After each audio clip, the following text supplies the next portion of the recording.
constantly doing that. It constantly opens, constantly, why am I saying constantly? I don't know why. It opens TikTok over there in its own little window.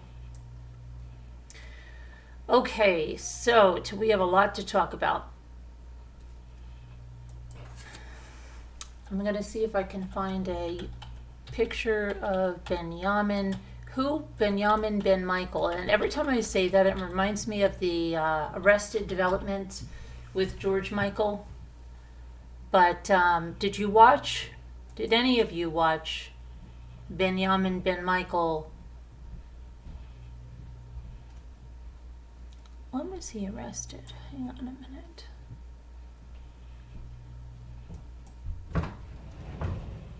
Mom. Okay, one sec. Okay, just hold on 1 second. Now. Okay, just hold on 1 second.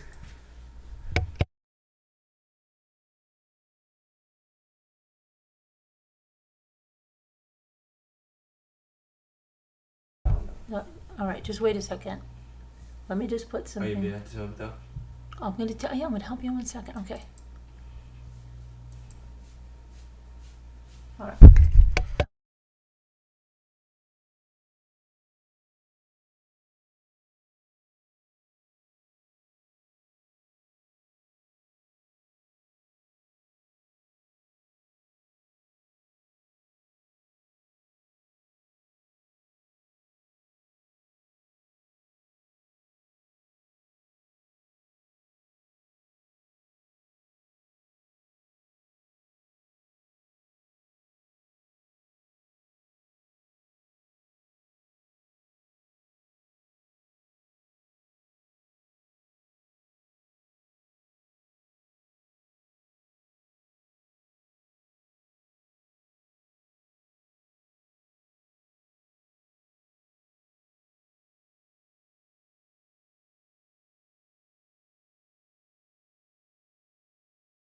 Okay, sorry guys, we had some Christmas stuff to take care of.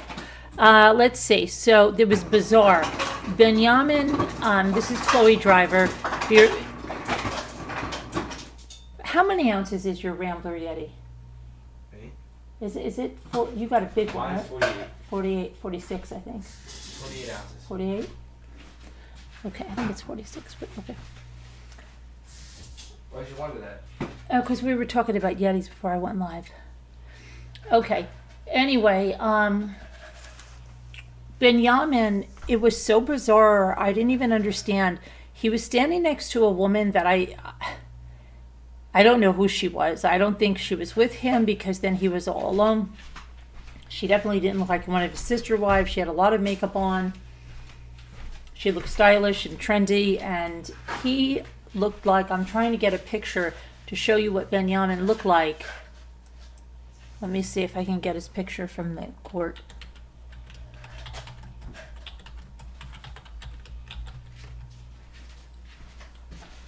Because it was crazy.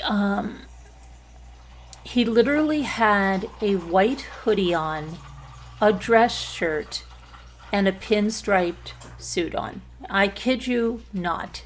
That is what he was wearing. It almost looked like a person that was wearing everything they owned into the courtroom. Like, I might be a little cold. I'm going to put this hoodie on under my suit shirt, under my dress shirt, under my suit jacket. But more than that, he was carrying in, you know, those big buckets of like Legos, Duplo, the bigger Legos. Excuse me, I just took my coffee and I had a cracker, and now I'm gonna get you a picture. Just hang on, because I have to show you this, okay? Hang on. But more than that, he was walking around the courtroom. Now, Chloe Driver was sitting. She was sitting. I'm gonna show you this. Hang on, just let me see if I can get what he was doing and how close he was to her, because it was bizarre.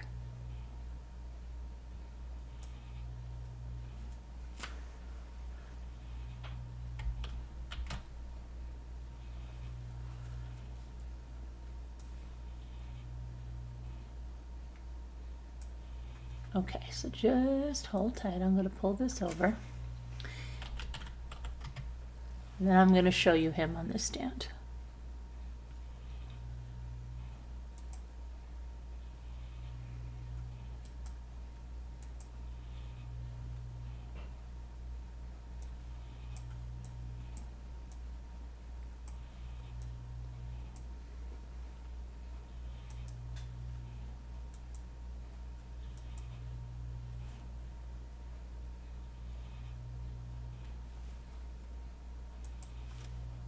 Okay, so I want to show you this picture. This is Benyamin right here. You see this red in his hand is that Duplo Lego bucket. He has something else in his hand. He's got his suit on over here. He came up over here right to the side of her, which I am really surprised they let him do that. But then he's carrying this bucket around, and the prosecutor asked the judge, can he make his victim's impact statement from the podium? And the judge said, I want him in the witness stand. Now, we know how Benyamin feels about women, right? So he gets to the witness stand and he starts to go up with this bucket, and she says to leave it there. And you don't see it, but I think he balked at that, and you hear shouting, like, leave it there. So he was pissed by the time he got on the witness stand. He wanted to stand. He did not want to sit. And the judge told him to sit down. So he was so totally agitated at that point. He grabbed the mic, bent it down. It almost sounded like he broke the mic off the mount.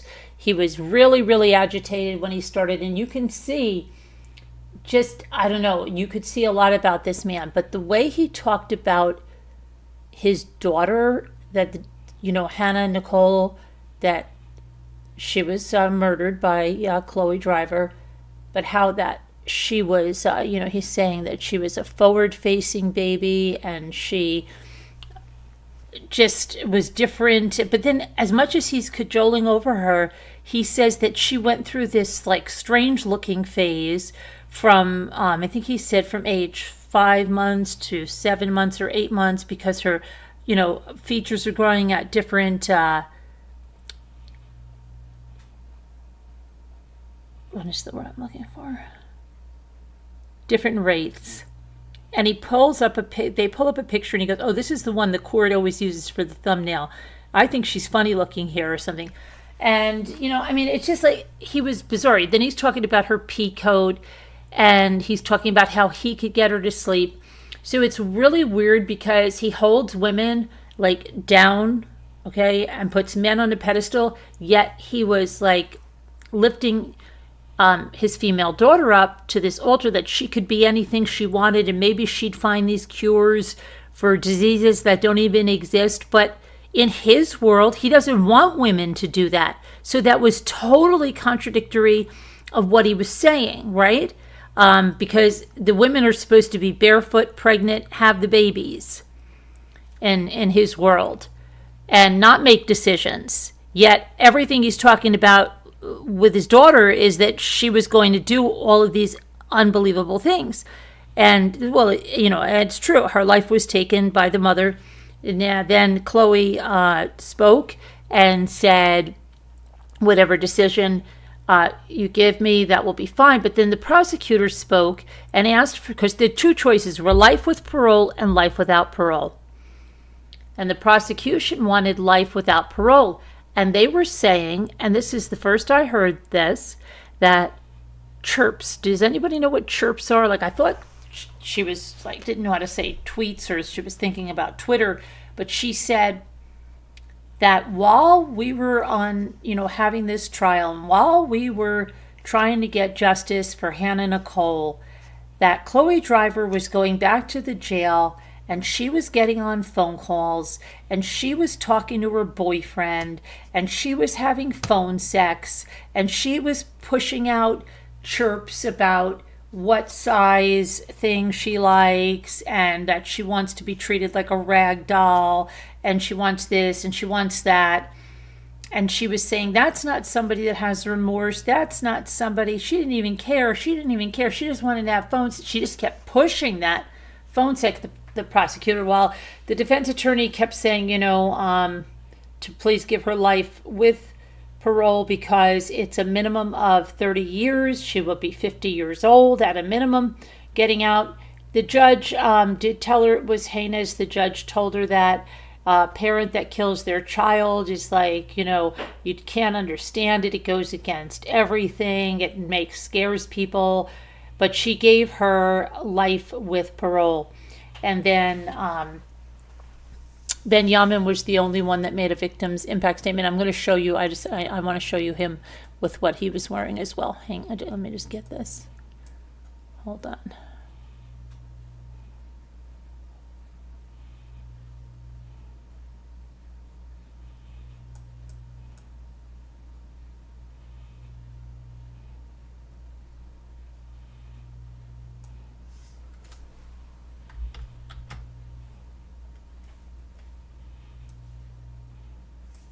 Okay, put this one here.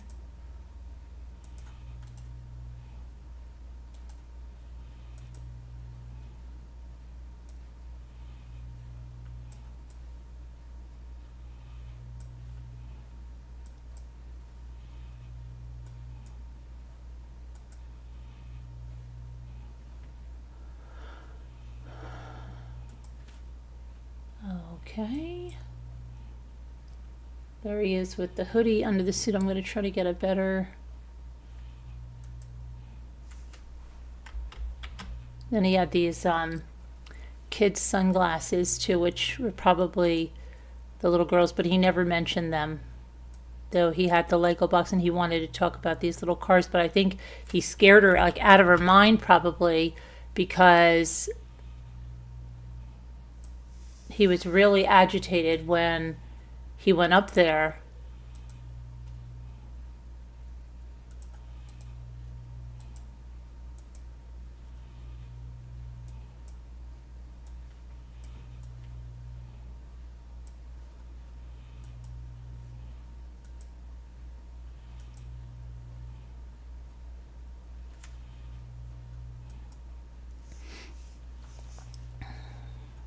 Okay. You have those sunglasses there.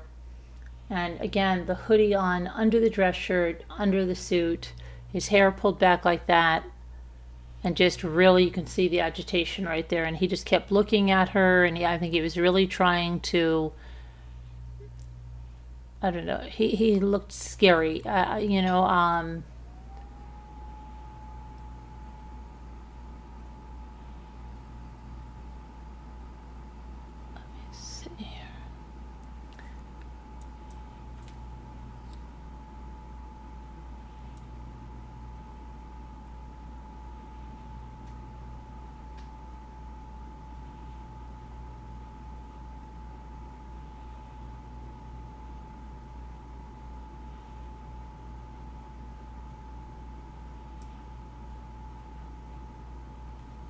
Oh, that was a hat in his hand. He had like a fedora hat or something on in his hand.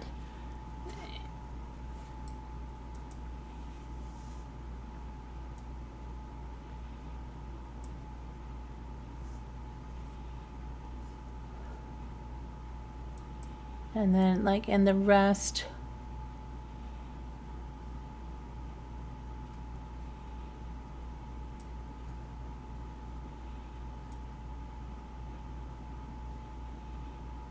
showed him sitting alone.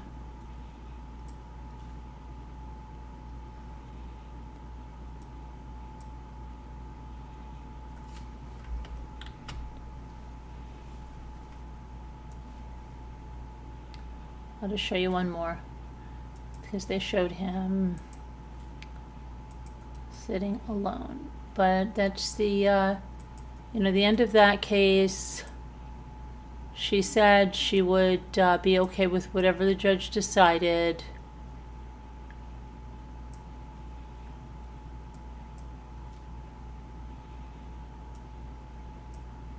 The prosecutor just kept bringing up those, like, sex calls, and this Chloe kept looking at her like, are you crazy? And that was him. He was alone in the courtroom. Okay. So, that was Chloe Driver.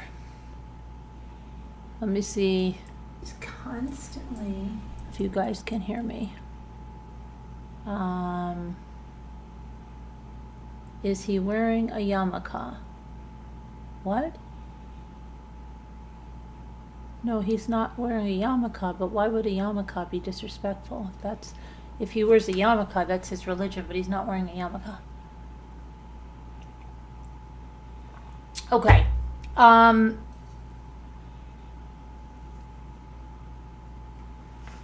We've got them. So we want to just take a look because he's had a couple of new babies. I think he's had 2 new babies. Benyamin, Ben Michael. Benyamin,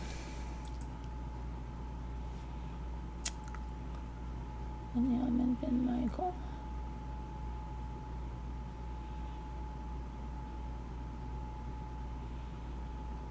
I don't know what this is. I think he's taken his kids off the it's his. There's no way this is his. So I've seen Benyamin's unless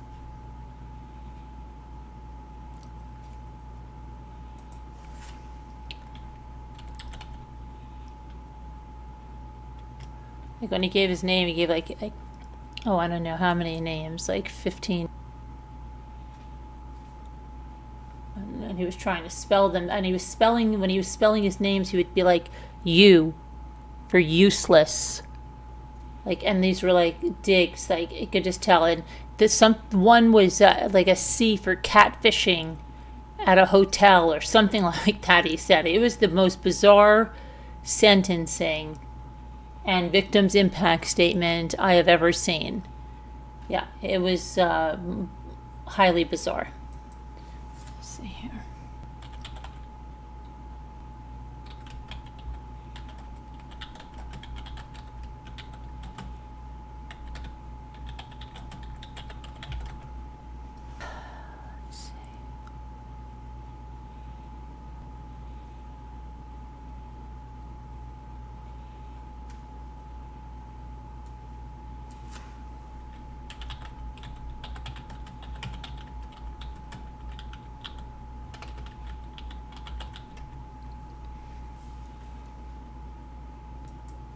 Let me see here if I can.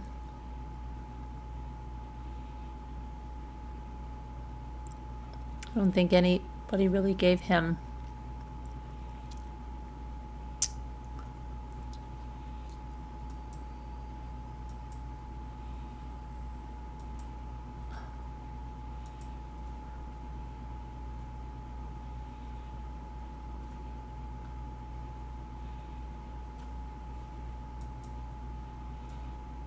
Okay, let's see here. Chloe said in court, I see her everywhere and everything. She lives on and shows me that beauty can be found anywhere, even where I'm going, because I can feel her in my tears.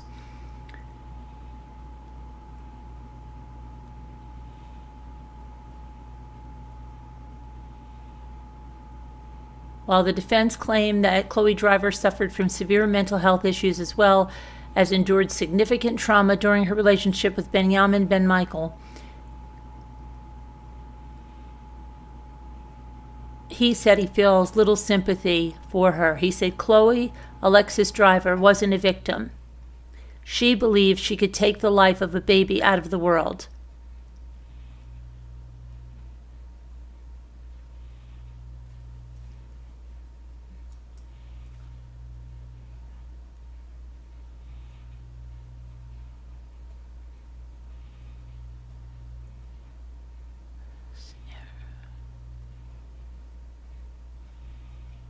Trying to get to more of his speech there.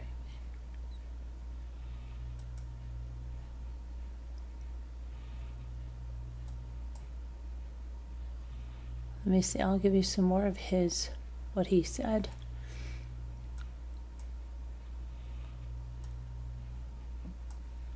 Grab his comments over here.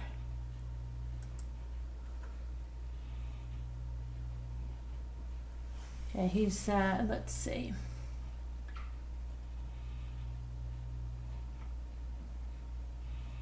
Okay, so some of the things he was doing, he was giving like N is in Nancy, B is in boy, E is in Edward, M is in, M is in Mary, I is in igloo, and then C as in catfish, hotel, agent hotel, but he did catfish or something. It's some crazy stuff. And U is in useless.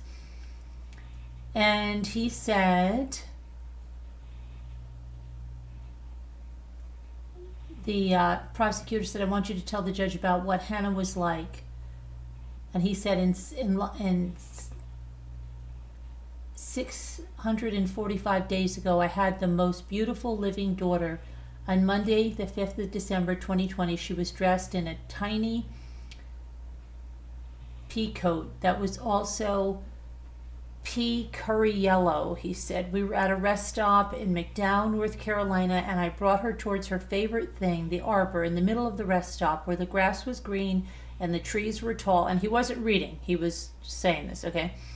Where the grass was green and the trees were tall and the roots were old and ripped up. I like to call her Naima, which means pleasantness. And she was pleasant to all she came and encountered, the most pleasant.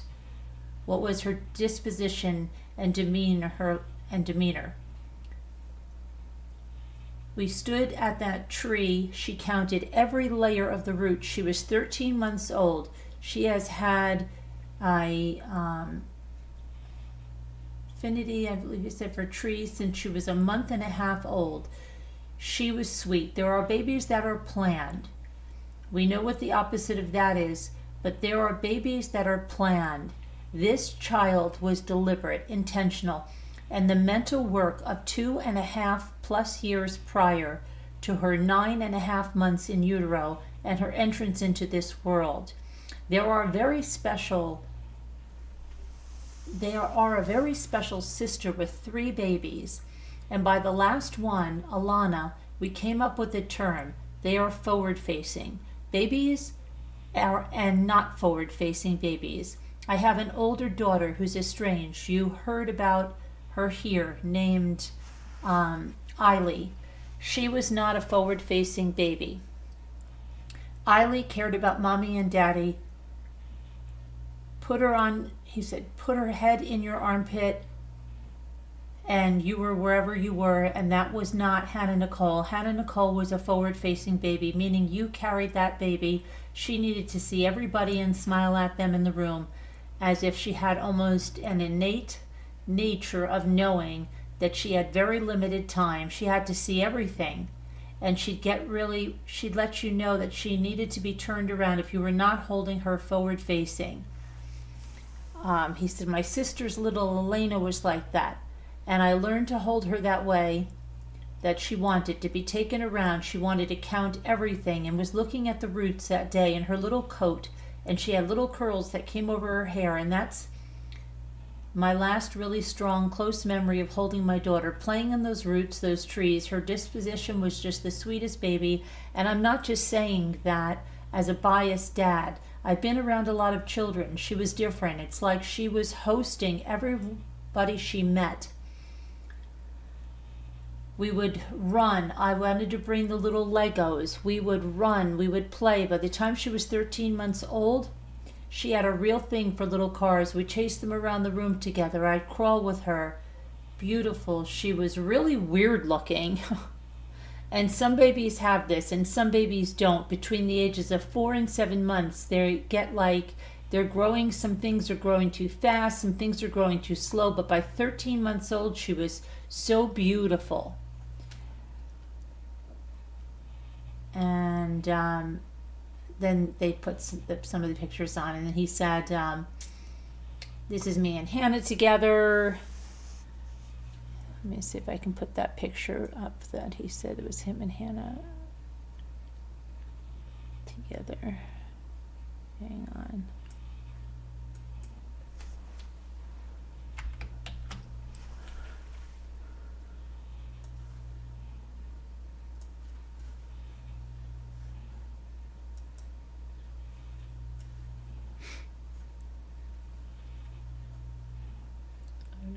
Could you? It's so weird because I'm just gonna have to do a new one here.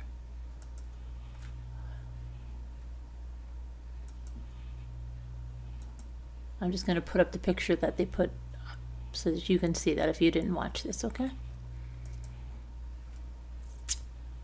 You'll know what I'm talking about.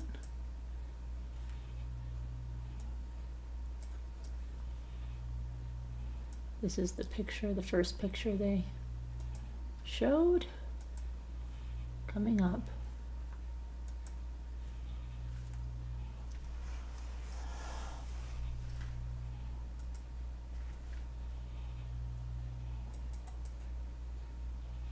That one, okay.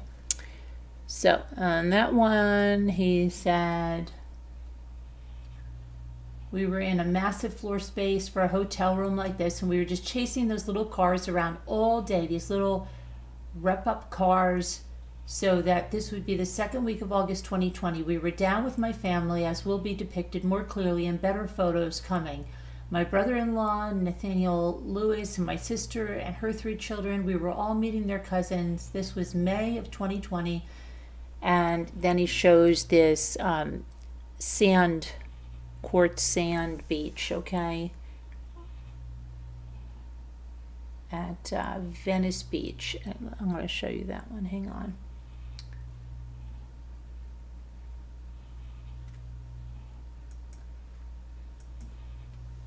And this is interesting because what he says here is such a contradiction of how they live. Because remember what his friend said, the women don't make the decisions. They can be in on them, they can talk about them, but the man is the leader. And yet, here he's going to talk about his daughter being a leader, which just doesn't fit what they're living. It doesn't fit. It's so crazy because this is not what they're living about, the women being leaders. The women are too highly emotional, high strung. Remember, they can't be leaders.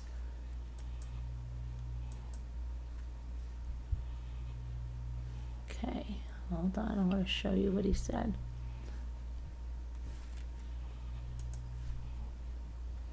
Okay, so then we got this picture, and you see her hand is on the handle of that wagon.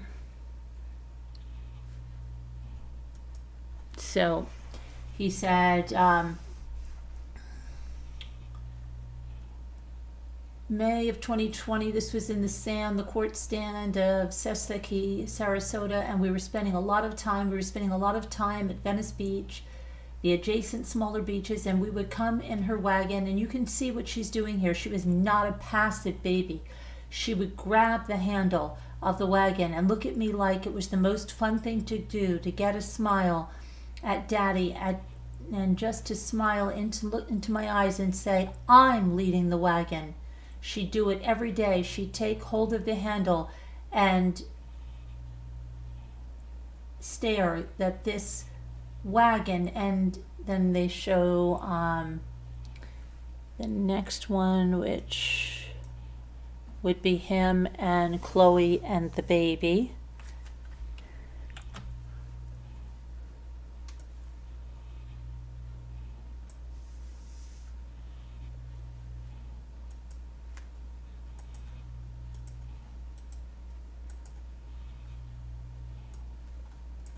Coming up here.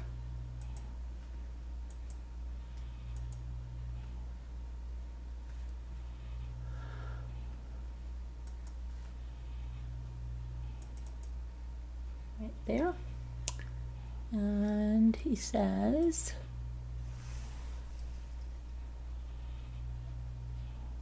this was in Clinton, Connecticut, again, and you can see, if you want to see her nature, that's her nature. That's her nature. She was a happy baby. She was excited and happy. She'd come up to you and want to learn everything. She'd want to touch you and smile. She'd want to get inside you and let you know that you should be happy. Okay, and then they put up another picture where there's a tennis ball, and he said, oh, Grandma threw a tennis ball a little fast, and that's a picture of her, you know, And here's where he says she went through the weird period. And see, this is a picture that was on a lot of thumbnails for this case, and apparently he thinks this, was her weird phase. And it's interesting that this was his toy when he was little. I remember I had that toy for Ray. I don't know where that his mother kept it, and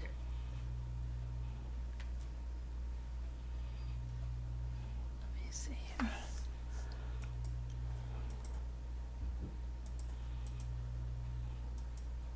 And then he had asked for some other pictures, and I don't know if somebody didn't send them. But let's see.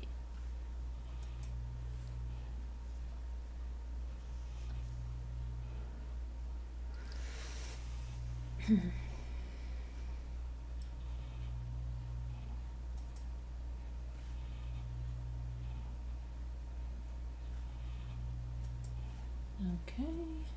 this one.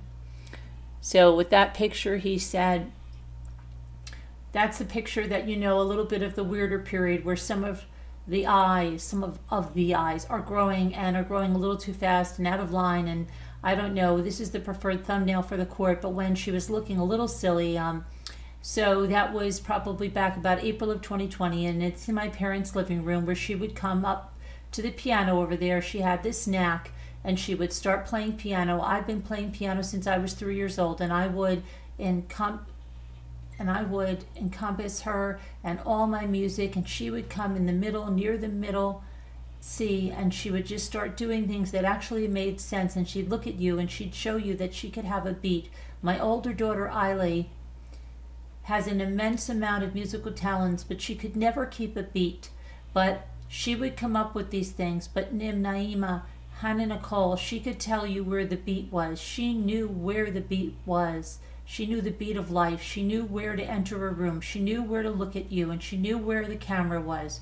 And the cars you spoke of, she enjoyed playing with. Oh, the prosecutor said, are those little cars that you pull her in? Are those them? And he said, no. And he explained that, no, this is a toy that he had as a kid, and his mother kept it, and yada, yada, yada.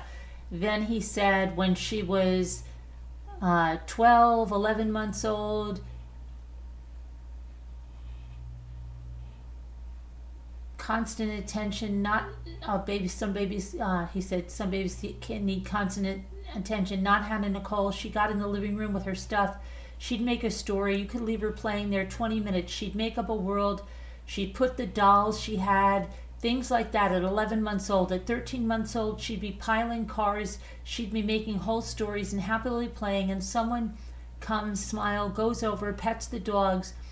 This was her world. Everything here. Grandma made the entire house her world. That is why we were there. Excuse me.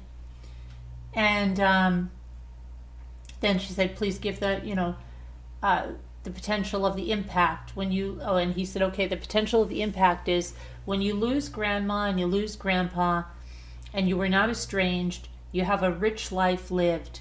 You have memories. It's painful, but it's a natural process in the cycle of life. But when you lose a baby and somebody entitles them by themselves, by whatever precipitation, you can get into the moral philosophy.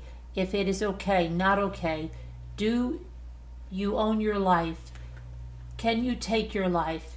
But when you entitle yourself by whatever precipitations, by whatever precipitated your mind without getting into the weeds to decide you are entitled to take somebody else's life based on your opinion or whatever kind of mental illness, lack of mental illness, acting, pretending you're in mental illness, overlaying, masking it, it doesn't matter. There's no wiggle room where you are entitled to take somebody else's life because of your impression or opinion that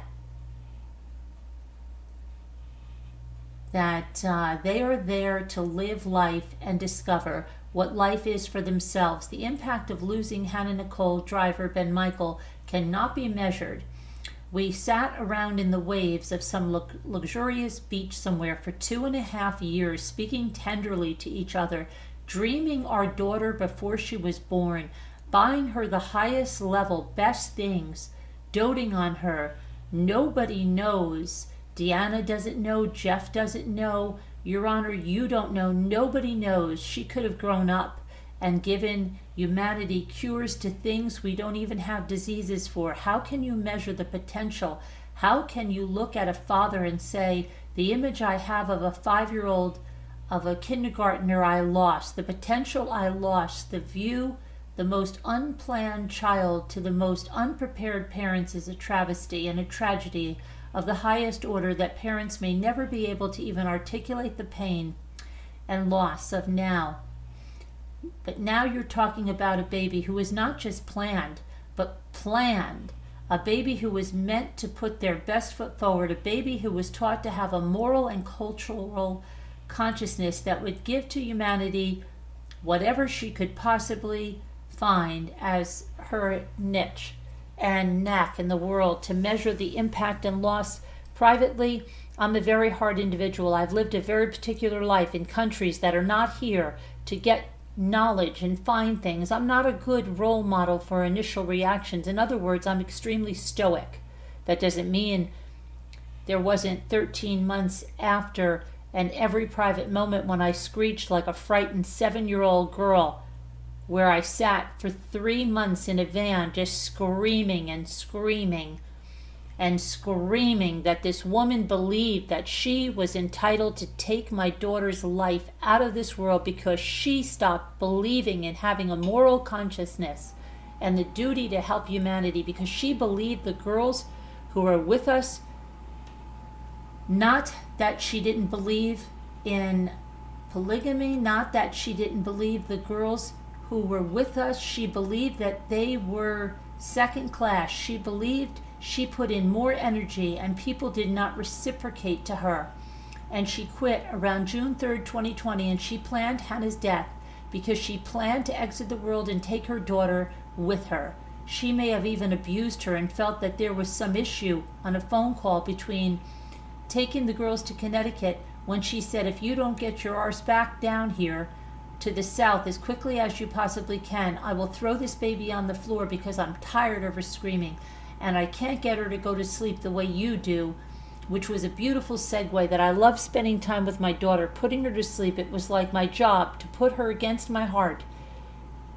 We spent lots of time rocking and going into sleep, and Chloe just had triggers from being AR'd and abused as a child, suffocated and jumped on by a drunken, and he gives a person's name here, and I don't even know that this is true, so I'm not even going to repeat it, who caused her to be triggered by sleep, and she doesn't even know it herself.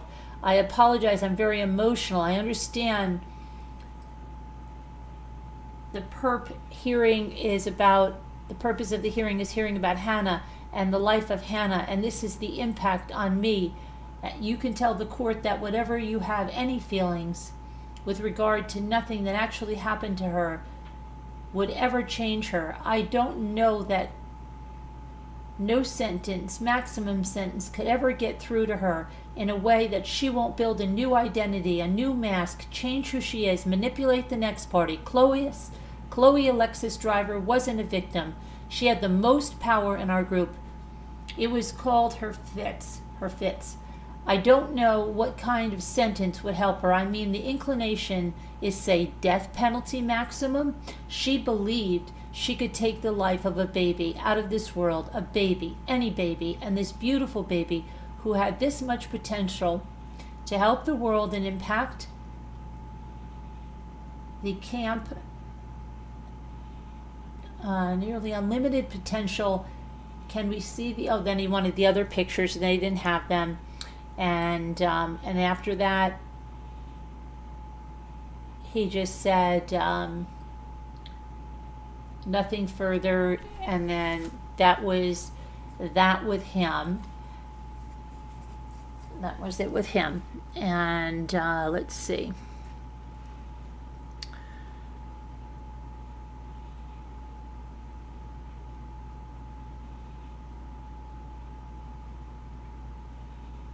And then they said, the defense attorney was saying that when she first met Chloe, they had to speak. She was on suicide watch in a turtle suit in a room where I had to speak to her through a mail slot. She had nothing in her room. She had put a mat and a styrofoam cup for water, and she was still suffering from severe self-inflicted injury, still suffering from ongoing psychotic episodes and grieving over the death of her daughter. Over the last 4 years, I've had the opportunity to watch Chloe not only battle her mental health demons and try to breathe and properly observe everything that has happened, but I've also noticed that she's grown up, and I have watched Chloe for 4 years over the loss of her child at her own hands, but also endure the loss of her own family, physically and emotionally, both her mom and dad, and any of the life that she had before December the 8th there has never been a time since I've been involved in this case that Chloe has ever said, I am not responsible for what happened, or any attempt to deflect that. This case has always been about mental health and mental state leading up to the event. It's never been about blaming anyone else for Hannah's death, but simply an explanation to how Chloe got to this point. It has always been about seeking justice for Hannah and for Chloe, and asking the state to take this all into consideration in resolving this case. And as your honor is aware, we worked extensively with the state for years in an attempt to work out this case based on facts. And so they just went on and on and on, and she said Chloe's been incarcerated since her release from the Keystone Hospital. She was 20 years old at the time. Let's see. She's got her medications, and again, that they asked for, her to be sentenced to life with parole. And let's see, and then the prosecution. Let's see what she said here.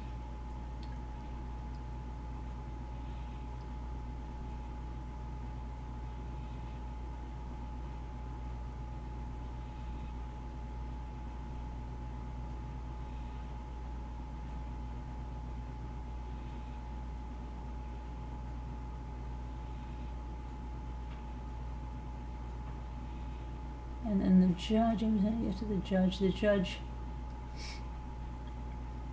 and sentenced her to life with parole. So that was the end of that.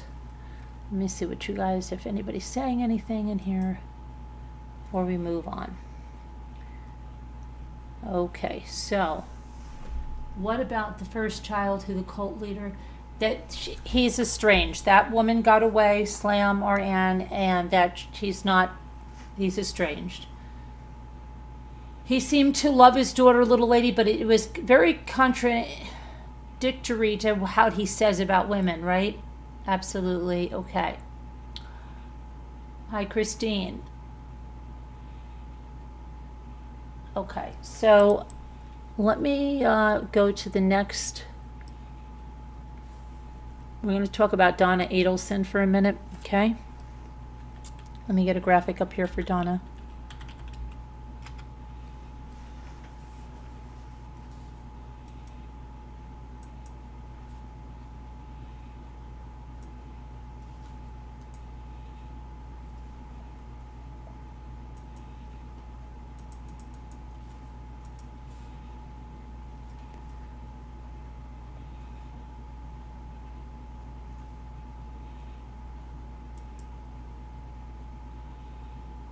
Okay, there was a hearing on Tuesday. Tallahassee. Donna Adelson is accused of conspiracy and murder in the death of her former son-in-law, Dan Markle, may finally stand trial next summer. So there's quite a few trials going on during the summer. We've got Koberger, and now Donna Adelson's going on. The proposal was floated Tuesday afternoon during a case management hearing at the Leon County Courthouse. In court on Tuesday, Donna Adelson's defense team and prosecutors proposed to Circuit Judge Stephen Everett a trial period between June 16th and July 2nd. Everett said he would review his personal calendar to see if that time frame would be doable. The proposal comes after plans for Adelson to stand trial in September were upended at the last moment possible when her defense attorney, Daniel Rashbaum, was forced to withdraw just as jury selection was slated to begin, due to his previous representation of her son and co-defendant Charlie Adelson. In October, the judge ultimately disqualified the rest of Donna Adelson's defense team, citing similar conflicts of interest concerns. Donna has since hired a new Tallahassee defense team, Josh Zellman and Jackie Fulford, and they're now representing her. The judge issued an order back in October instructing them to make sure there were no conflicts of interest that could derail the case again. The two asked Everett for clarity on those orders during Tuesday's hearing. They asked the judge if it could cause a conflict of interest to work with private investigators that Adelson's previous defense team had retained. The judge responded that, like everything in life, it depends. He offered to speak with the investigators to make sure to help make that determination. In the meantime, he said, steer clear of them. At the moment, it's probably best to consider them the fruit of the poisonous tree, he said. Avoiding any further conflict of interest allegations is paramount for everyone involved in Adelson's case. Donna Adelson is the latest person to be arrested and tried in the June 2014 murder for hire of FSU professor Dan Markel, who was in the midst of a bitter custody battle with Donna Adelson's daughter, Wendy Adelson, at the time. 4 other people are already serving prison sentences in the murder for hire case. Charlie Adelson, Sigfrido Garcia, Catherine Magbanua, and Luis Rivera. Now Donna. And people say, well, what about Wendy, right? Yeah, Wendy Adelson. Okay.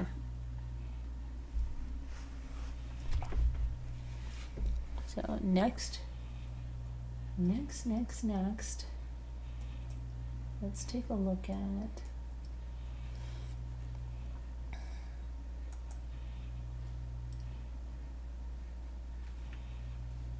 done this. We're going to go to closing arguments in Joseph Ferlazzo. But first I want to talk to you about when he took the stand yesterday, because I didn't get to talk to you a lot about it because we had the auction and then we had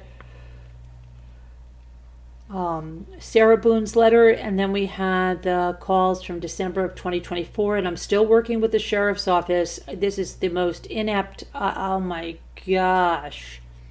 She was trying to tell me the files worked. I even had Jimmy try them. We said, they play for 3 seconds. Did you play them? To which she probably did, and then saw that. So now we've got, I mean, this is just, it's insane. Absolutely insane. But anyway, let me get Joseph Ferlazzo here. We're going to talk about, he took this stand yesterday, and you know, he suddenly has absolutely no memory, zero zip nada of speaking with the police. Isn't that convenient? And it was so frustrating, the cross-examination.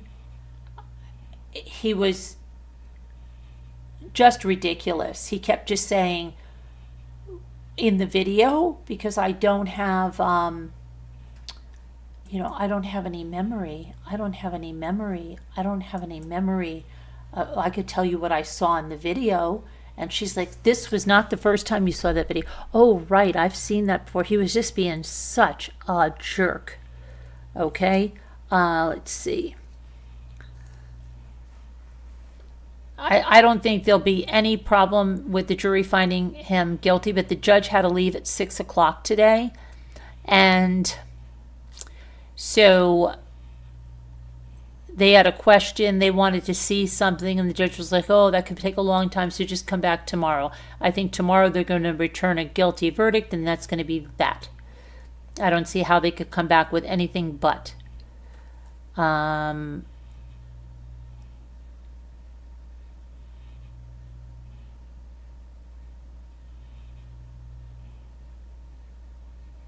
Let me see here.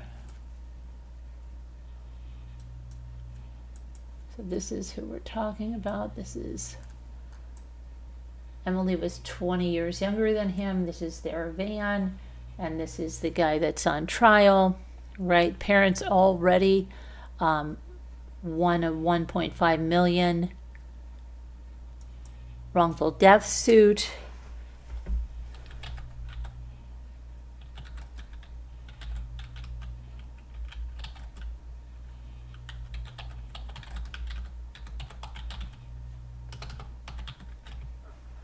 Okay.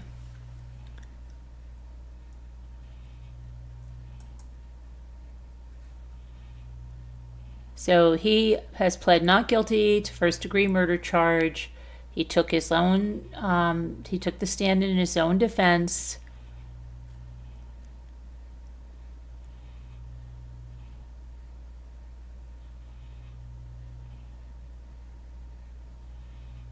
The autopsy concluded that Emily was shot twice in the head, and then she had stab wounds that he never told the court about. Then he dismembered her body, put her in bags, all of that, right? He was the only witness for the defense, the only one. He claimed his actions were done in self-defense, but he became emotional during parts of his testimony, saying he missed his wife. That was so put on and so rehearsed and just so utterly, it just made him look terrible. It made them all look terrible, like schemers, manipulators, did them no favors. However, Ferlazzo said the marriage was abusive at times and claimed that Emily, he portrayed her as the abuser. During the cross-examination, they called him out for giving conflicting answers throughout the afternoon. Yeah, it was terrible, absolutely terrible. And then the jury wants to, one of the things they want to hear is the defense lawyer questioning about certain things. They want to hear that.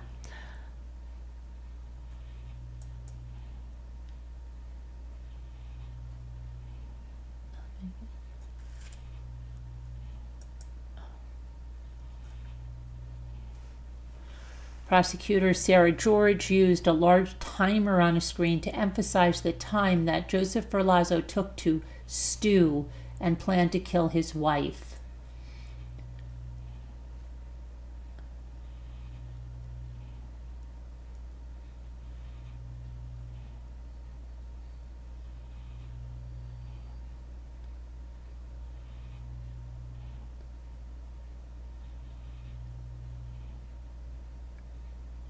So the jury is now deciding the fate of Joseph Ferlazzo Jr., who is now 44 years old.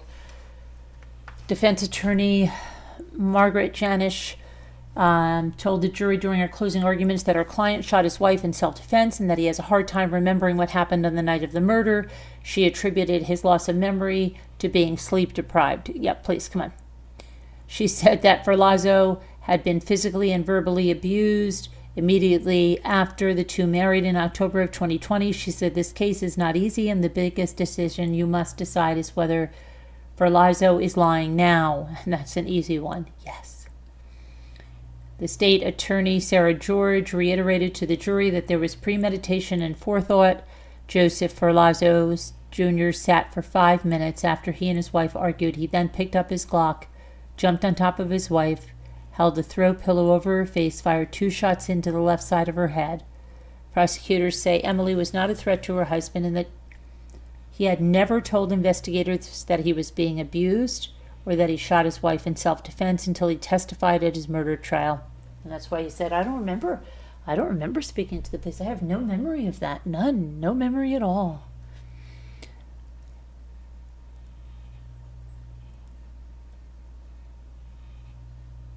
So that's that. So the jury, my predictions, jury's going to come back and he's going to be guilty of first-degree murder. How could he not be? Okay. And let me see where you guys are in this again. Yeah, you're tired, you don't create, well, you're tired, but you probably would remember if you did something as heinous as that.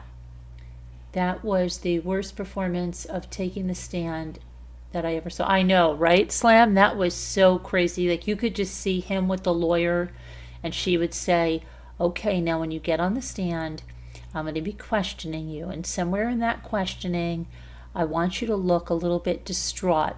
And I'll ask you, are you okay? And then you say, no, I just need a minute. Why? What's wrong? I just miss her. Yeah, it was so ridiculous. Carolyn, you see any weird drones? No, there are no weird drones here, High 61. None. Zero zip. Nada. Okay.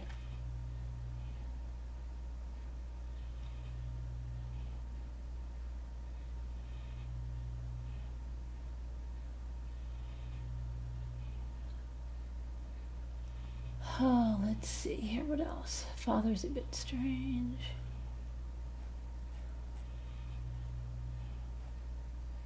Yeah, no, oh, there's no excuse for what he did. Come on. You know what, Video Reel? If he, these people that say, oh, they just snapped or whatever, if they truly just snapped, boom, boom, boom, like, they would have tried to get their wife help. They don't do what they do, like, you don't just be like a normal person and then something happens and then you're like, okay, well, let me see. This is really bad, but let me make it 10,000, 100 times worse. And you know what? I'll try to clean the crime scene. I'll bring her into the shower. I'll dismember her or cut her body in pieces. I'll put it in garbage bags. You're not going to freaking get away with it. If it truly was something like a crime of passion, and they would call it's just crap. It's stuff they think of after the fact. Now, we're going to go to Gypsy, because Gypsy's Book of Lies, and that's my opinion of it, and I have the book, did not pay for it, wouldn't pay for the book, but I have the book.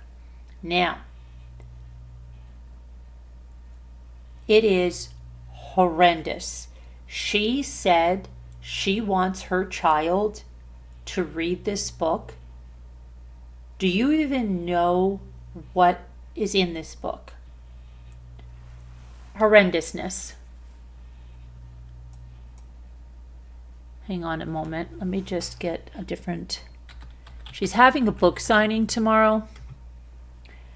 But I'm going to tell you that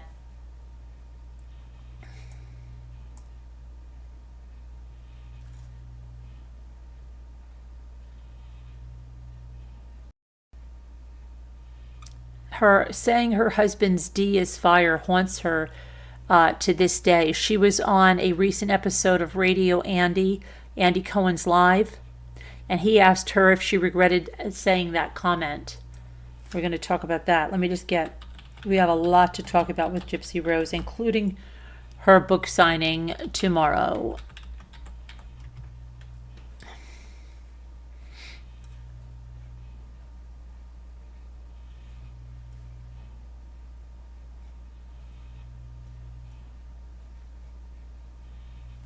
D is fire. I'll tell you what the crazy is.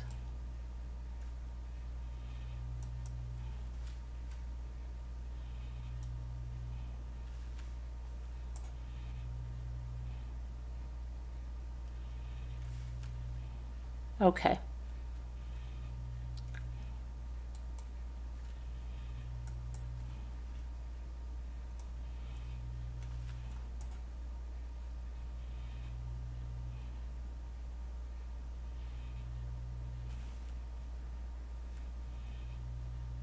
So let's talk.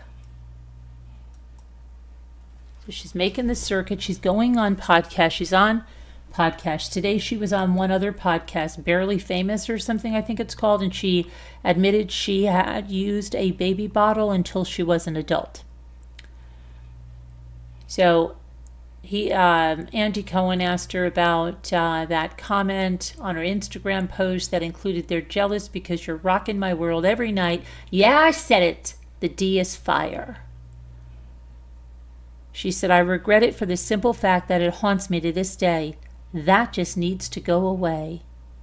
When asked if the D was in fact fire or not, Gypsy responded, I'm not commenting on that. We all need to move on. Really now, after you dissed him like crazy in your book of lies and everybody else and all your own narrative in there in your book of lies? Okay. She talked about her relationship with Ken, her ex-fiancé, and saying, we have a long history. We dated back in 2017 for 2 years. We have a 2-year history under our belt. That's something. She explained, we separated for 4.5 years, and then I got married and moved on. I married Ryan, and then I came out of prison, and I just realized that it was not the marriage that I wanted. And so I filed for divorce, and then I reconnected with Ken. After a month later, we got pregnant. It's been kind of been a journey. Okay. All right. So, let me...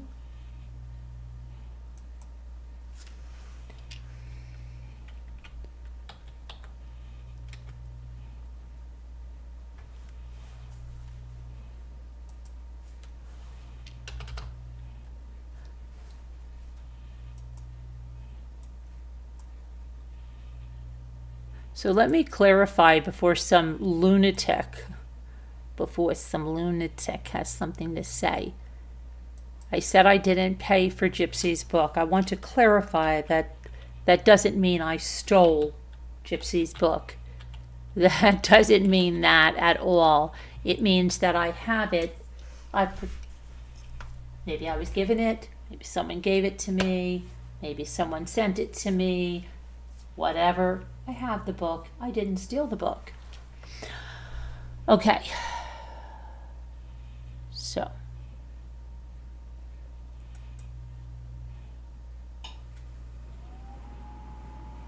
Go to my thing here. A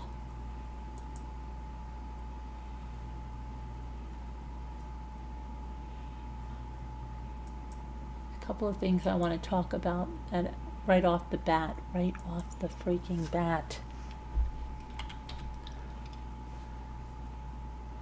That you would ever have a kid read this book? Wow.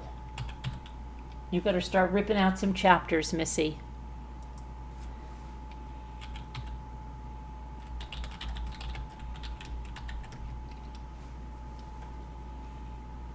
You better start ripping out some pages.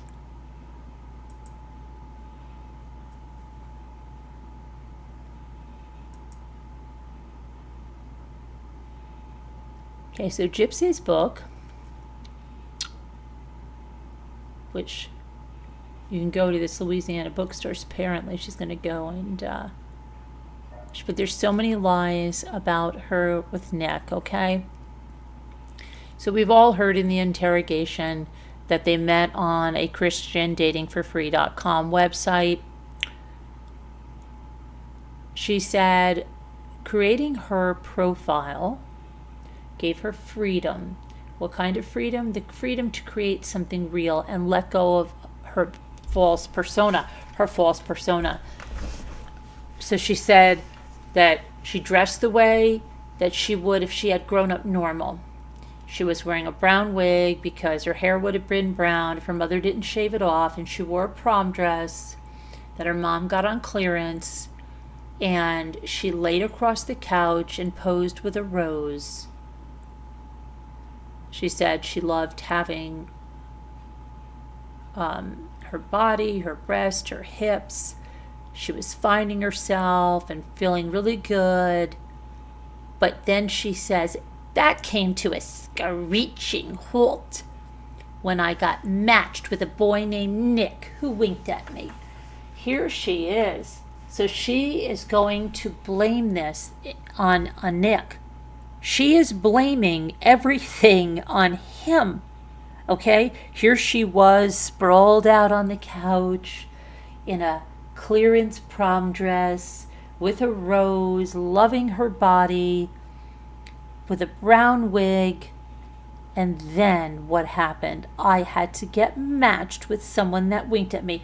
Well, you know what, Gypsy? Probably a lot of people in here know how a dating site works. And just because somebody winks at you doesn't mean you have to wink back or swipe, what is it, right? Whichever way it is, but there was probably no swiping back then. There was probably sending a message to someone, and you didn't have to do any of that. You could have just done nothing. He winked at you, if that's even true. You could have done nothing. You're the one, and you need to take some responsibility for some stuff in your life. Okay. So then on her profile description, it said something like, I'm very happy. I'm a bubbly girl. I'm a bubbly girl. Interested in sci-fi and fantasy. I'm a virgin, and I'm waiting to commit myself to my husband. She said she had a love for animals. Now, Gypsy, are you kidding me? You turned your 2 cats, your beloved cats, outside after you killed your mother. You left your new puppy without looking back. Please.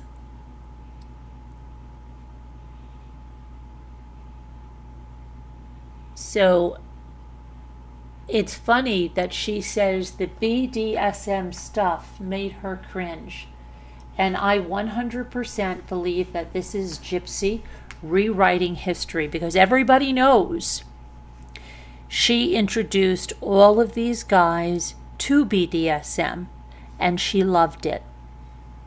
That's my opinion from everything I've researched.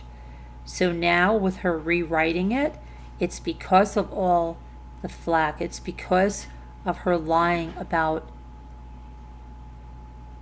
how it came about, and now she doesn't want anybody to think any of this was her idea, and she doesn't want anyone to think she was into that. No, it was all Nick. She's got her scapegoat right here. She was this naive girl in this clearance JCPenney prom dress. In a clearance JCPenney prom dress, she was going to make this dating profile, and everything was going to be wonderful. She was enjoying her body, and then a guy named Nick winked at her. He winked at her.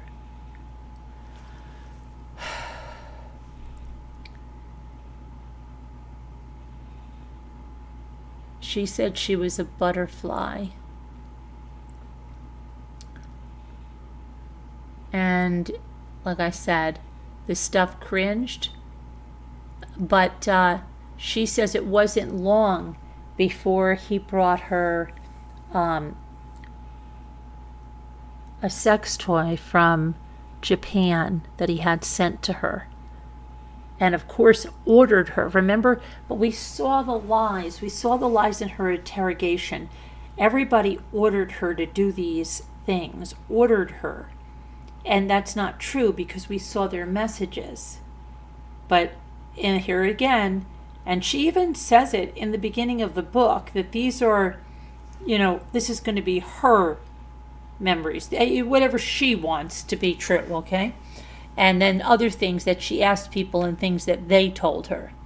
Anyway, she says it made her cringe, and he bought her this thing and sent it from Japan, and he made her do all this stuff with it, and he made her take videos, and he just made her do all of this. Okay? So, this is such a cringe chapter in this book. It is cringe. And if she wants her daughter to read this, wow, I really have to question her judgment as a mother, because this is disgusting.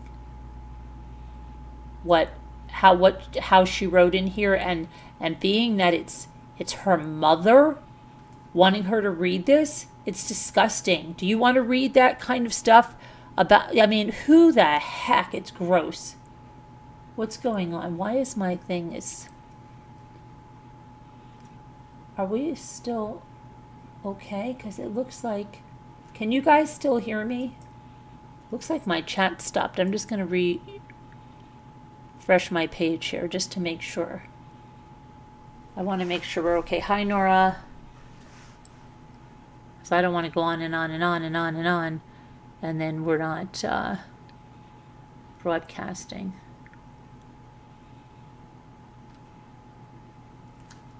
Meet the Ninja Turtles in Hero Wars. Okay, there's the ad. I'm going to see if the chat comes up. The chat comes up.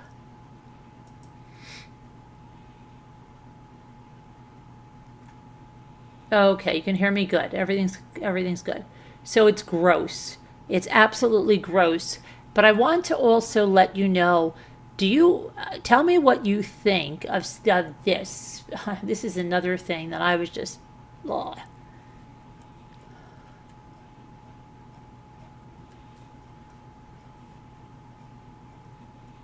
Okay. Gypsy says, everyone considers my story to be true crime. Because it is. Because it is, Gypsy. You live in an alternate reality. She said, but this book is a work of memory, my memory. And therefore is a memoir. And not an outsider's investigation of my life or crime. So when I look at that sentence, what I see is, I'm going to tell a story. It's not going to be based on the facts. It's not going to be based on the crime scene reports. It's not going to be based on the investigators. It's not going to be based on the interrogations. It's not going to be based on the text messages. It's not going to be based on discovery. It's not going to be based on my plea deal. It's not going to be based on me testifying and Nick go to John's trial. It's going to be based on what I want it to be based on. My narrative, my memories. That's what she's saying. Now listen, the feelings and emotions evoked are accurate. Feelings and emotions are accurate, not the facts. She's telling us right here, it's a book of lies. While some of my childhood memories may have faded, this is like buying in. This is like that guy that was on the stand. Well, I can't be responsible that wasn't the truth in there because I guess my memories just faded. I guess I didn't remember that right? And then she says, to fill in many gaps, I've relied on other people's answers to my questions. Right there, she's passing the freaking buck. Okay? Let's see, I can't remember that well. Let me ask Mary. And then I'll just accept what Mary, I'm relying on you, Mary. You better be telling me the truth. And then I'm just going to put it down. Let me ask Grandma. Let me ask my neighbor next door. Okay, it's just crazy. The typical disclaimers, she says, okay. Anyway, but this is the thing here, this first. When Dee Dee Blanchard was 24 years old, she gave life to me. When I was nearly 24 years old, I took life from her. Wow. So she admits it. She admits it that she took her mother's life. Not that Nick coerced her in anything. She wants to show that her mother had the power to give her life, but she had the ultimate power to take her mother's life away. And says she firmly believed that by doing so, I was saving the life she had guarded with all her might, mine. So she was, she killed her mother, but she was saving a life. And she goes on and on into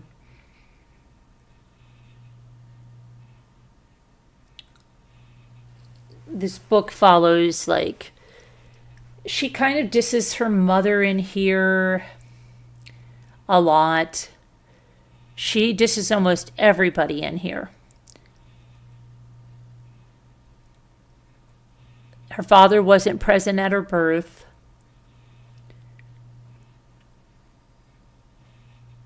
She says that she wrestled her way out of her mama, and said that Rod was getting wasted and tripping on acid for 4 days at a rodeo and a fishing tournament.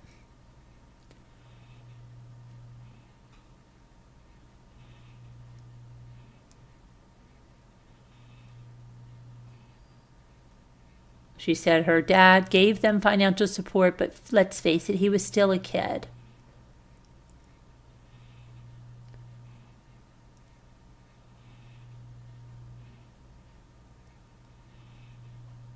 After her arrest, she said her story swept the world as an egregious example of Munchausen syndrome by proxy. No, that was your lawyer, sweetheart.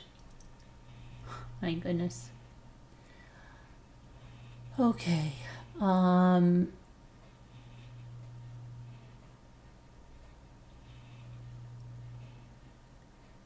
Things that don't make sense. She said that her mother bribed her with dolls to see a new doctor or have a new procedure.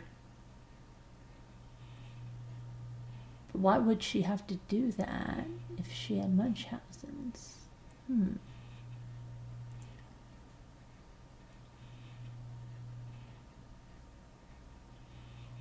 She said she was not allowed to play.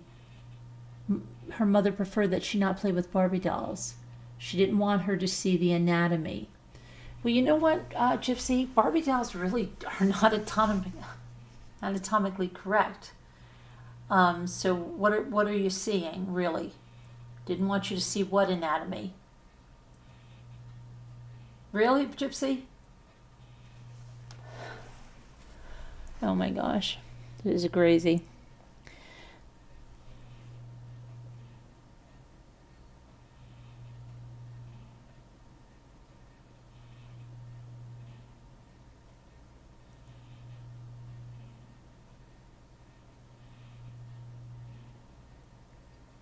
She wasn't allowed to have a Ken doll, and she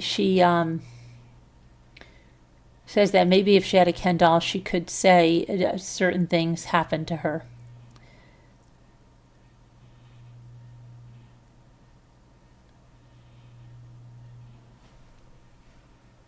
Her mother's love was in the present and not small at all. So she,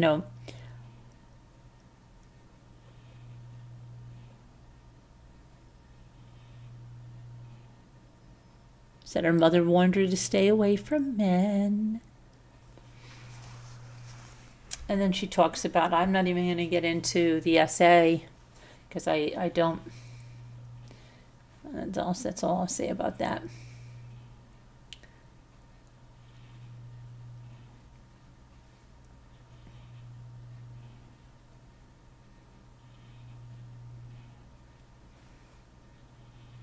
She said her mother gave her pull-ups when she had her period.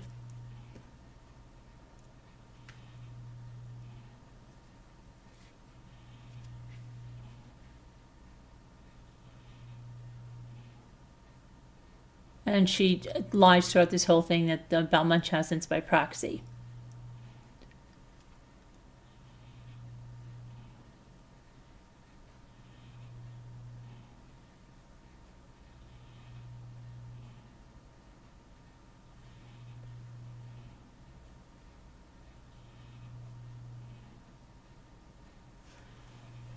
She talks about her mother being a hoarder.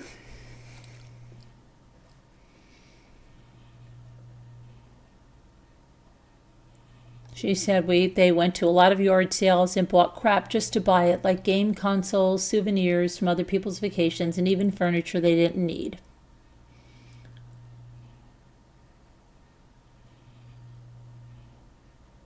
Her mother taught her how to shoplift at a very young age. She had a family history of kleptomania.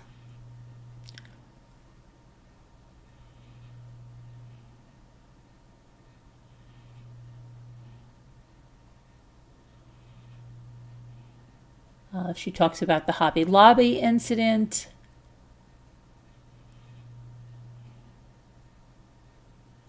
She also talks about using her mother's medication, watching her mother abuse the systems, and then how she met this guy, Dan, right?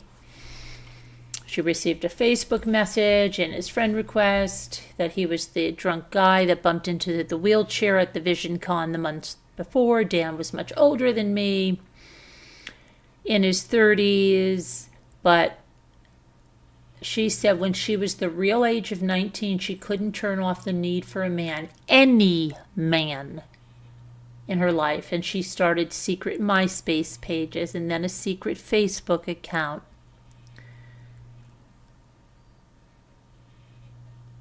And then, we've all heard this story that she runs away, her mother gets her, she's chained to the bed. And yeah, I don't believe any of that. None of that. None. Oh, and then about that brownie video, she knows how bad that is. And so she says that she was tripping big time. She was so high and it was just, she's so cringe, Yeah, okay, Gypsy. Sure.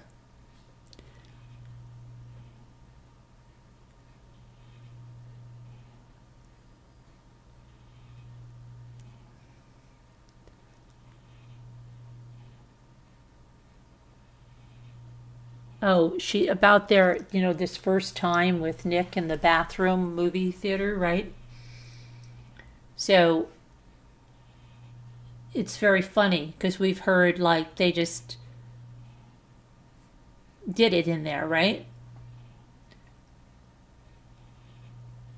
But that she goes into details on this, and it's gross.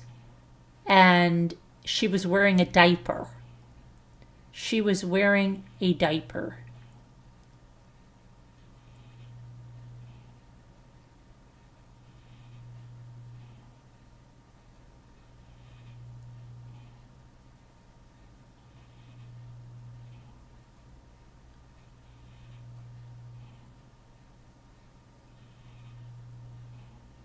And not to get gross, she was wearing a diaper for the reason that I told you before.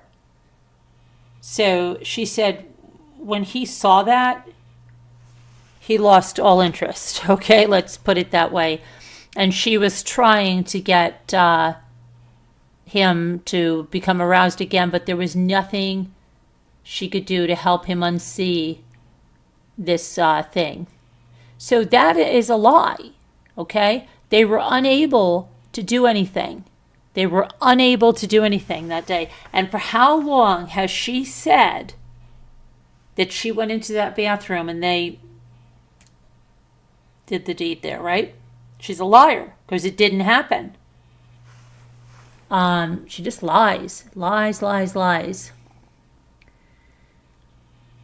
And, I thought she had said she got pregnant then and then she was going to lose the baby. So she was a manipulator because how could she get pregnant when they didn't even do anything? It's just whatever she did, okay? She said that Nick said they were married after that.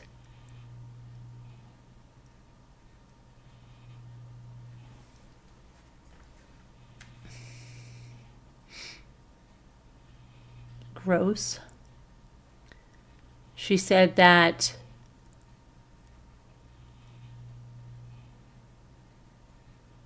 let me see here.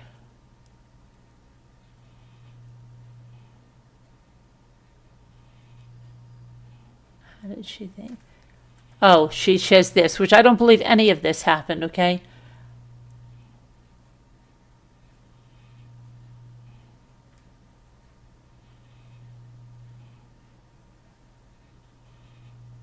She said, I'm not well, Gypsy. I swear if I die, it will be you who killed me. You already tried to shoot me once. And she said, I didn't purposely try to kill you with BBs, Mama. I was trying to leave. And she said any hope she had being with Nick, there were no plans that could save her now. And she said when they got home, she took the handles of the wheelchair, signaling that she was going to push her to her destination. I believe this is completely a fabrication.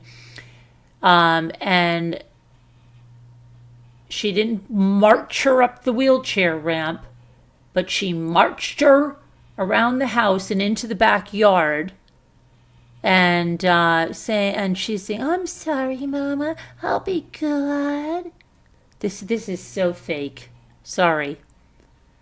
This sounds like it's, you're a liar. You take me for a fool. You think you're going to run off with the boy now. Fool me once. And then she claims that her mother locked her into the shed. And that the inside floor was made of dirt where slugs and fire ants and where spiders lived. And we know that's a lie. We've seen the inside of this shed. So I guess Gypsy didn't think that there were crime scene photos where we would see the inside of this shed. She's a liar. Okay? We have proof here of her just being a liar. The floor of the shed, Gypsy, is not dirt.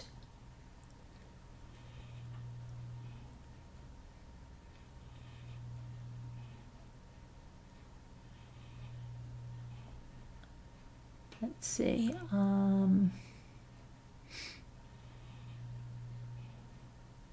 She slammed the shed door and she's screaming, "Don't leave me here, the spiders, Mama." She said she was padlocked in. She was hungry, thirsty, freezing, scared, and desperate. And the pills, she needed her back in the house. And then she's worrying about Nick. She doesn't have her CPAP machine. This is so stupid. It is just beyond, okay? Because we know this is a lie. There is no dirt floor in the shed. She keeps it. It's ridiculous. Just like she didn't have numbered birthday candles and they pulled out pictures of birthday cakes with numbered birthday candles. She lies and she thinks she's smarter than everybody else and no one is going to go see the real facts, right?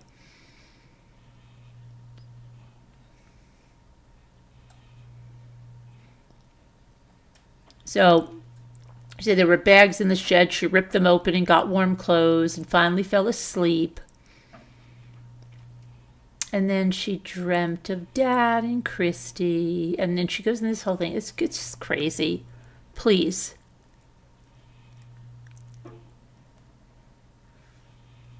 And what she talks about Nick, right? It's just crazy. He made everything. It's just...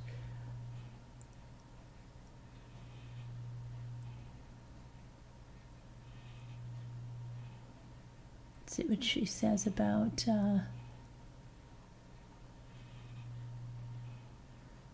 the night her mother was going to die. She remembered slowing the evening down. She said she took in her mother in a way she never had. She smelled her mother's pillow, imprinting her scent in the memory of her like a hunting dog. She cried in the pillow and spoke to it, saying, "I'm sorry, but this is something I have to do."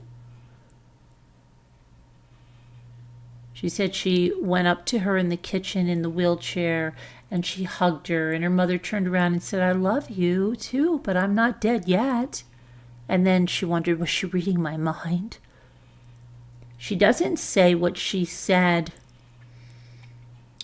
in that prison interviews. This is what I mean. You know what they say? If you're a liar, you got to have a good memory. She doesn't say here that her mother said her last word, that her mother's last words were, "Don't hurt me, Gypsy." She doesn't say that here. Not at all. She just told Nick she's asleep. She didn't focus on the aftermath and what they were going to do.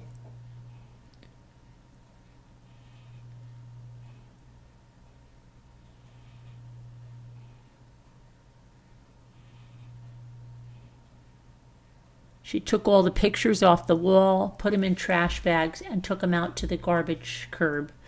Her logic was that if there were no pictures on the wall, then everyone would forget all about her. And this is what she said, they would find her mother and they would think that she was a single woman living all alone by herself. But you left all your dolls and your toys in your room. You're such a liar. Oh my gosh. She lies so freaking much. And she talks about that video, right? I listened to that recording now and it's so obvious I'm in La La Land. I giggled incessantly while saying, he's eating a brownie. And we know what else she said. You know, no, it's obvious, Gypsy. It's not La La Land, like you want to say, okay?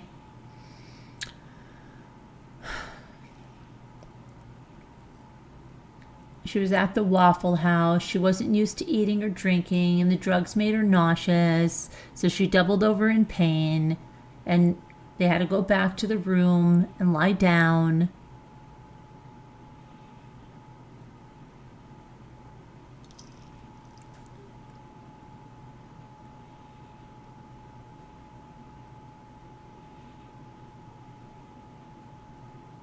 She said, looking at the footage of her in that interview room, because you notice it's been looked at, you've been put under a microscope by people here in true crime who look at interview videos. Gypsy, that's what we do here. Well, it's made you see a lot of things. So and here's what she says to explain that away. Looking at that, which remember, Ken never looked at it, neither did Ryan Anderson. I don't recognize or recall myself. She sounds exactly like Ferlazzo, who was on the stand. He doesn't recognize himself. Well, he recognizes himself, but he doesn't have any memory of telling the police that. He doesn't have any memory of even being at the police station or being in that interview room. She's doing the exact same thing. I don't like the girl I see, but I understand now. She was naturally wired for self-preservation. As full of holes as my responses were, I tried to build my own life raft, meaning all the lies I told, I was trying to save myself, right? Yeah.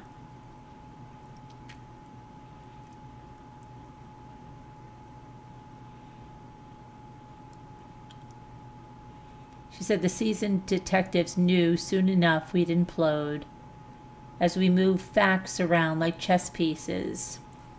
Facts? You mean lies? Okay.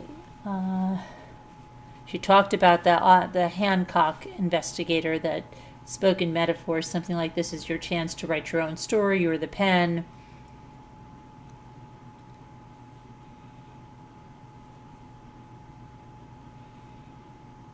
Okay, and then she called her dad, and then enter Dad and Christy.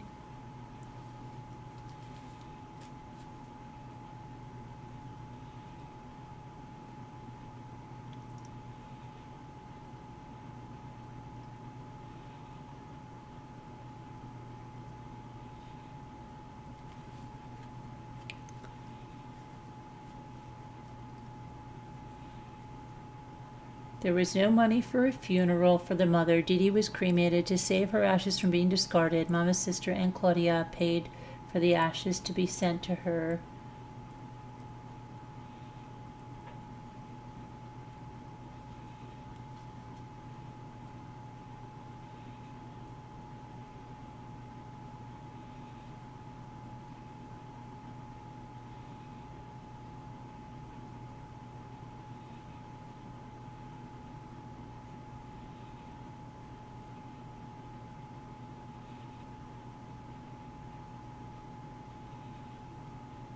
Okay, let me see here.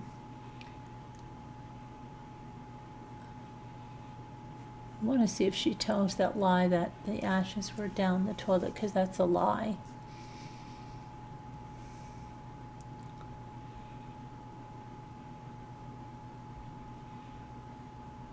After she learned of her mother's cremation, she began to have nightmares.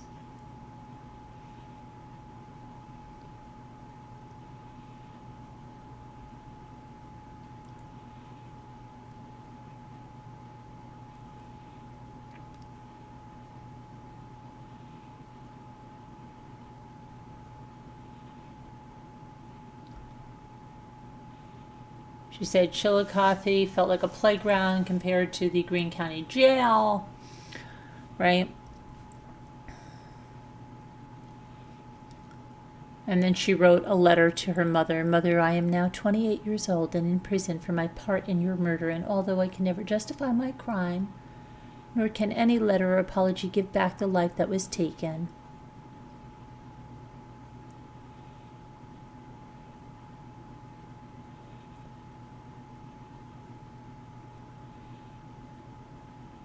so, yeah, I mean, just so many lies. Just like all the articles, just like all the interviews she's done, just so many lies.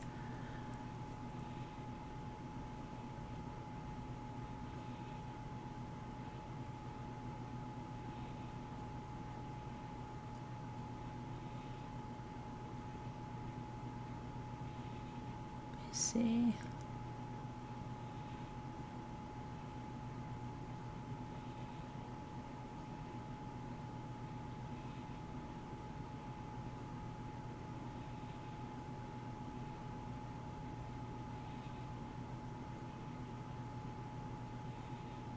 She got, let me see. She was put in the hole in prison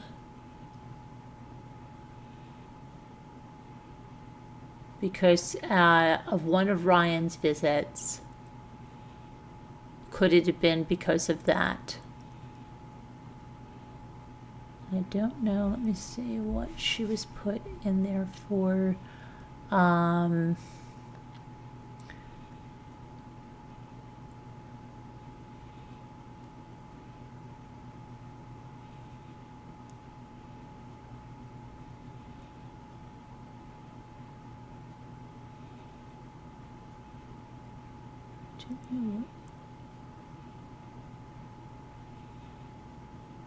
Christy went into her usual take charge mode.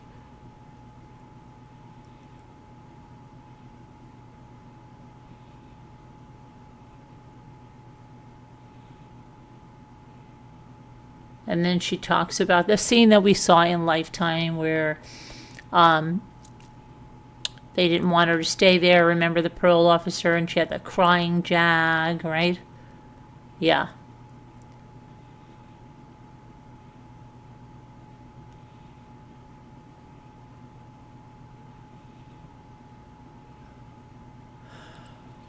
She talks about,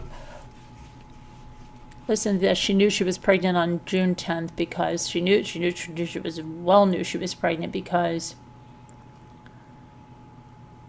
she said she thought about the 9-year anniversary of her mother's murder. It's the first time she commemorates the day outside of the prison walls, but also she herself is a mother-to-be. She's pregnant, filed for divorce from Ryan, got back together with Ken. He's moved to New Orleans full-time, and they're gearing up to welcome their first baby in January of 2025. And don't let me forget to tell you that she's going to be getting married to Ken. This is my prediction. I've told you this for months now, but I want to make sure everyone knows it. Because I've told you this before the divorce, before anything, because they slipped in the Villy podcast. She's going to get married to Ken, and they have a house together, whether it's going to be rented or they bought it. They have a house together. They're going to be moving in, and they're going to host Christmas there.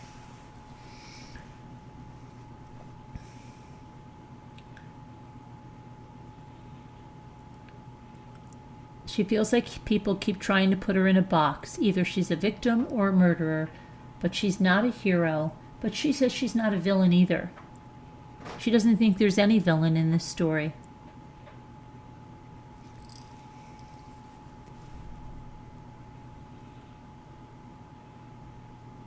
So, I mean, this book is, I don't know why you want to read a book of lies.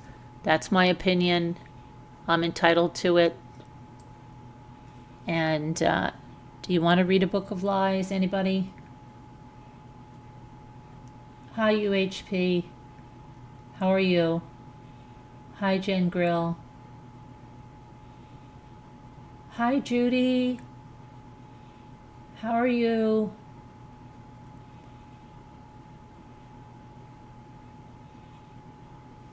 Whenever Carolyn get my accent comes out.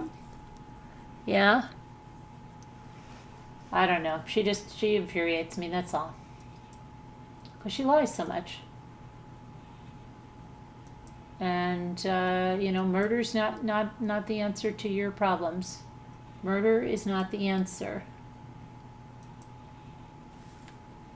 Murder's only going to bring more problems. I don't know how anybody thinks murder's going to solve anything, right? How does murder solve your problems? Murder doesn't solve your problems.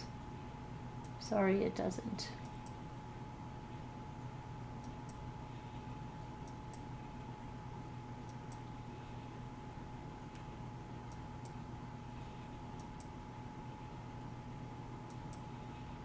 My goodness. It was a long time coming there.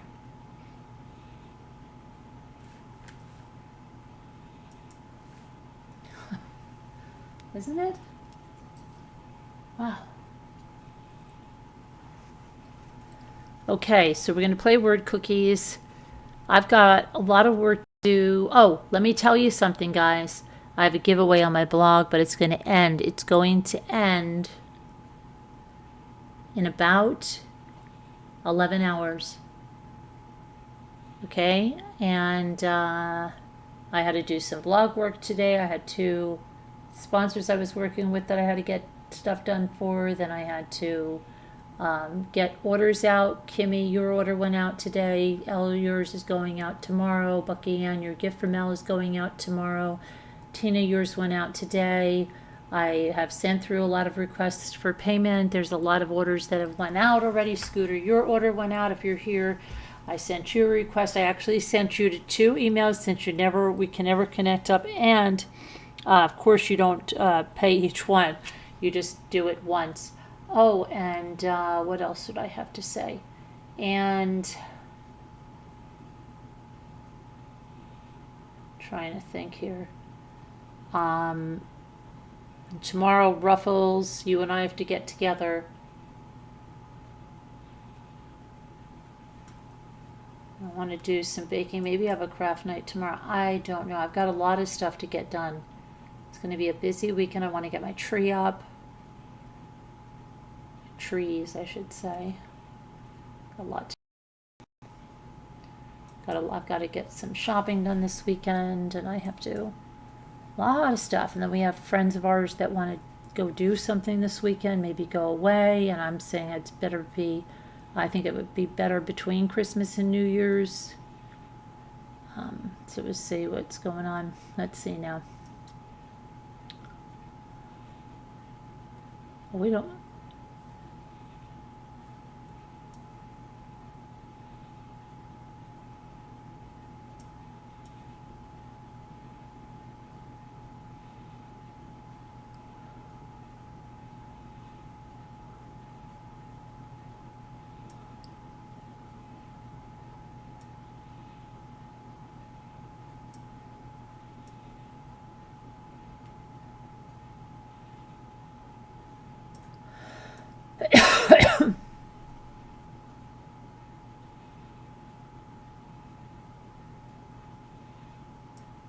What is that word up there?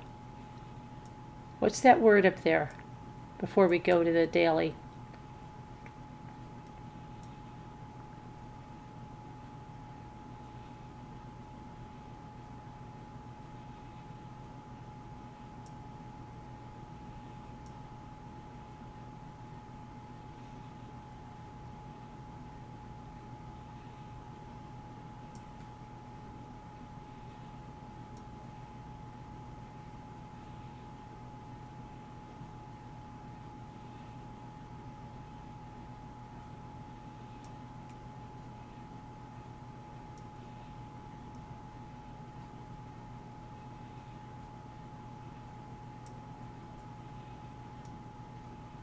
trying to see what is that word? Does anybody know what that word would be?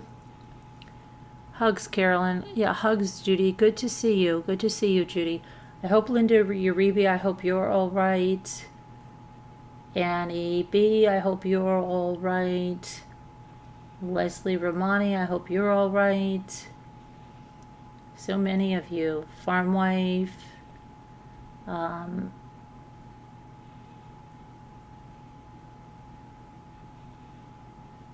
J.A. Put in. Oh, Lisa. Hobbs.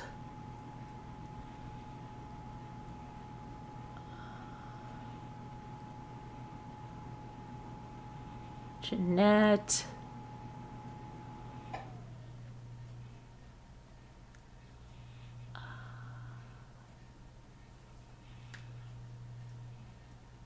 Octagon. Very good. Very good. Not Octomom. Octagon.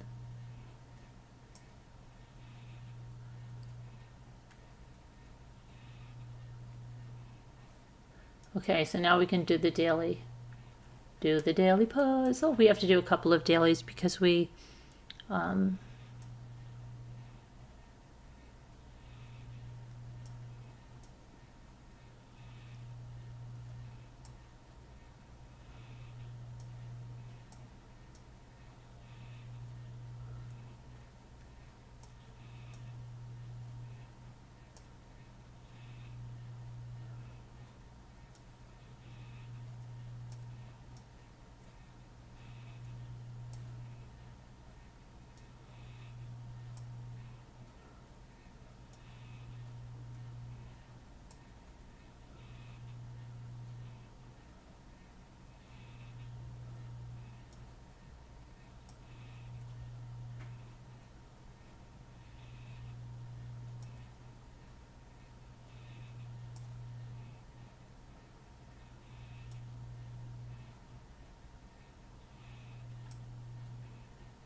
okay, let's see here.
Oily.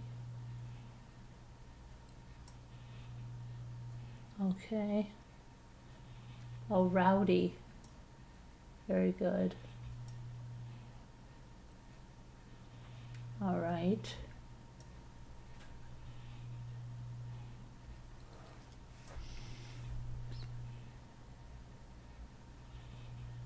Now you guys are waking up. Now you guys are waking up from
come on, come on, come on, come on, come on.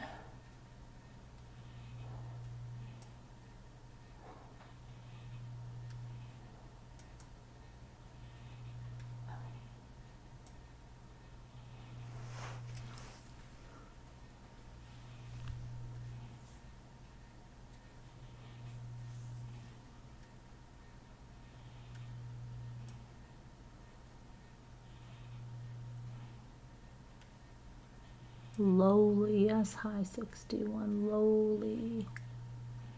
Lowly. You never answered me, hi. Would you be able to use those figures that I sent for anything? I asked you the day you came in and I asked you and then you never answered me. Are you able to use them for something?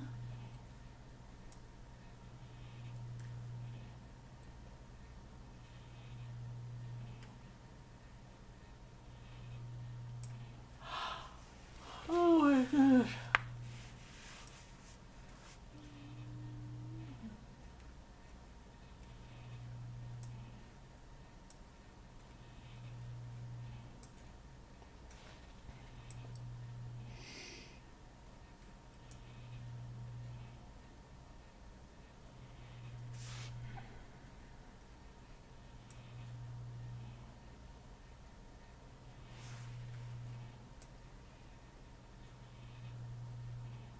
No, you can, good, because I wasn't sure if you could. I was like, maybe he'll like these.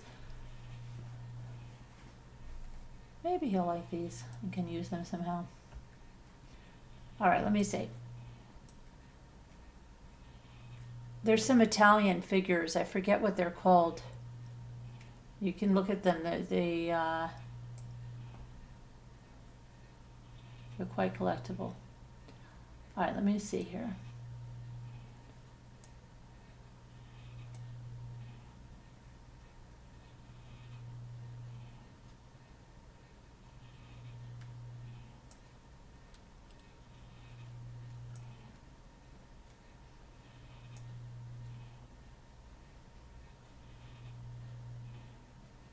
You can't figure it out, Kevin? Where have you been, Kevin? I sent you a message in Slack. I need some info from you.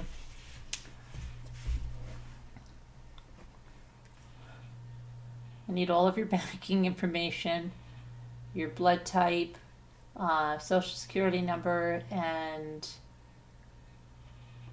all of your credit cards, okay?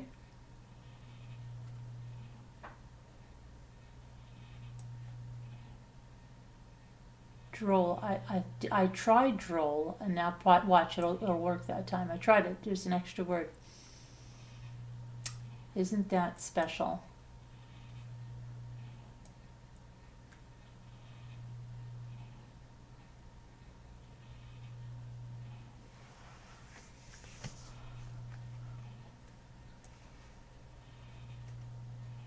Oh, dowry. Who said that?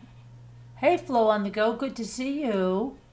Haven't seen you in a long time. Hope you're feeling better.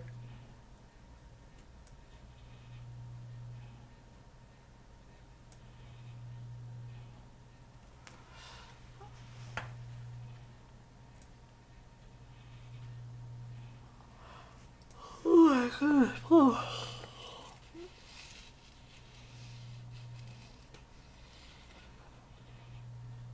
I can't believe you're awake, and I can't believe we're awake, and you're awake, and we're awake. And we're all sitting here awake, Flo.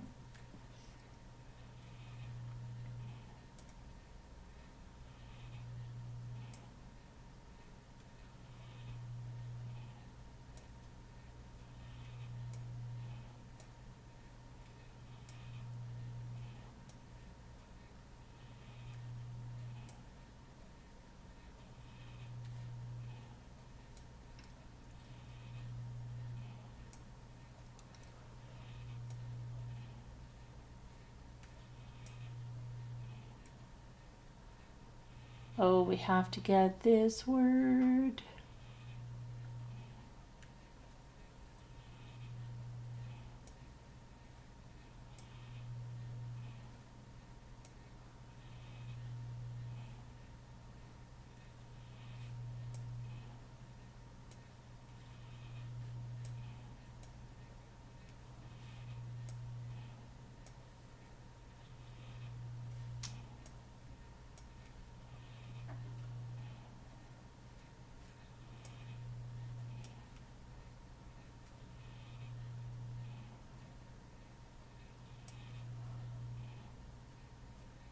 Slowly getting better. It hasn't been fun. Oh, I'm glad you're getting better though.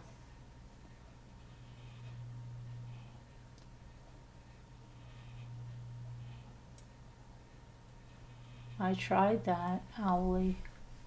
It doesn't work.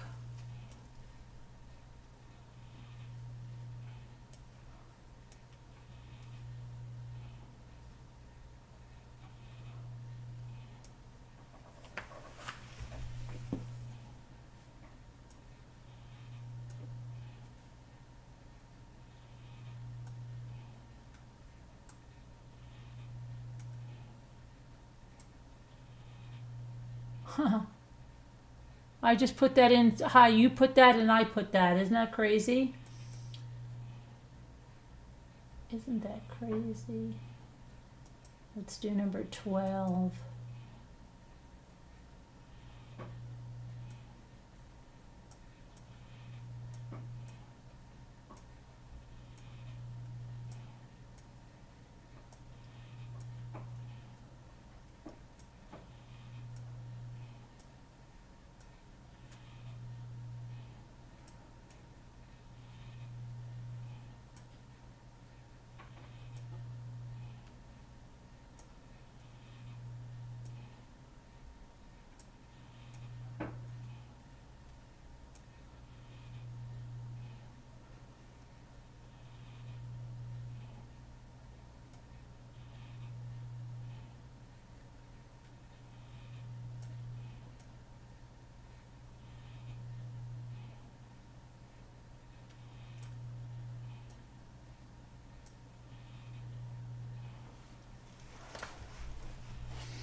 I don't know what a wold is. And a wonderful wold. It's a wonderful wold, Flo. A wonderful wold. Who knows? Who knows?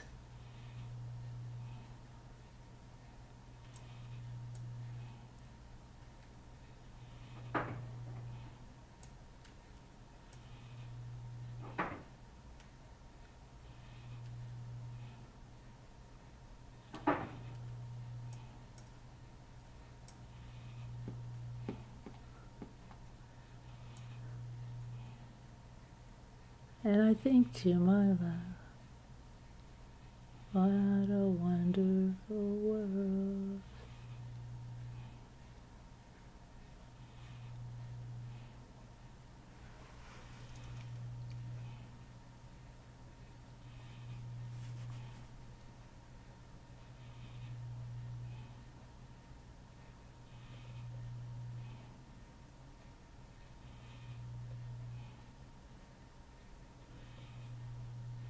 Wish I could have some of those points you have. Which points, Flo?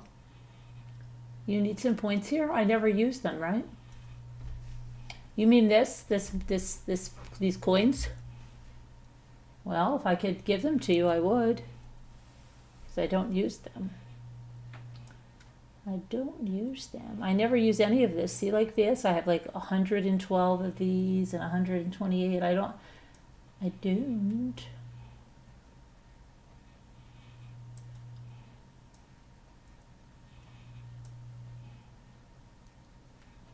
Nanu.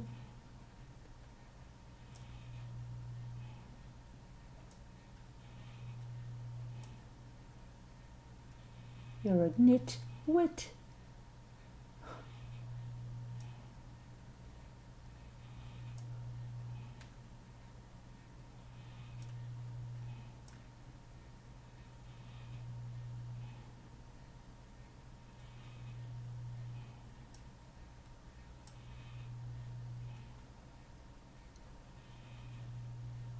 Hi, Tina.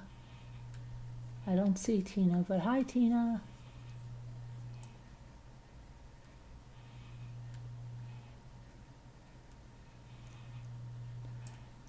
It's Tina. It's her birthday.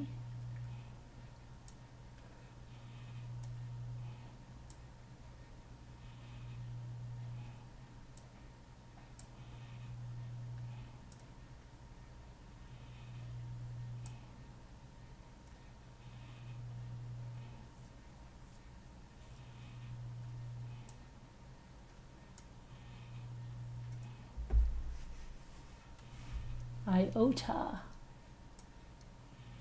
I don't give one iota. What'd you say?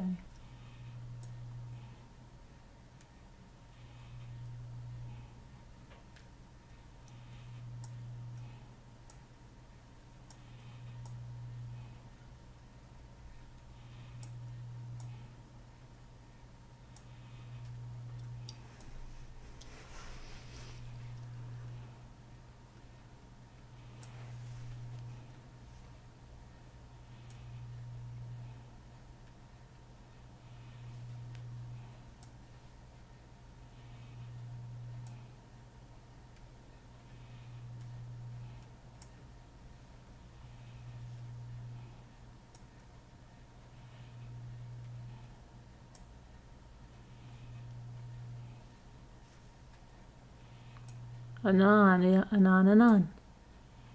Right. Anon.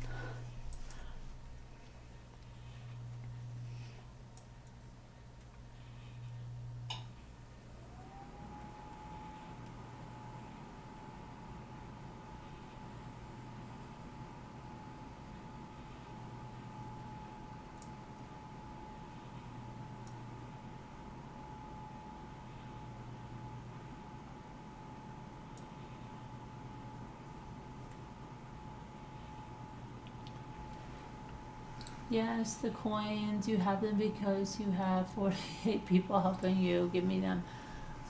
Oh, I do a lot of it myself. Now let's give me some credit. You guys help a little bit. Because I can't take all the credit now.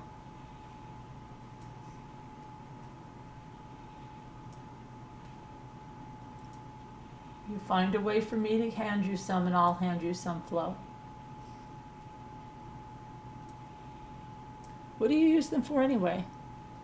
And yes, I've always picked one, Carolyn. Get off your rockers.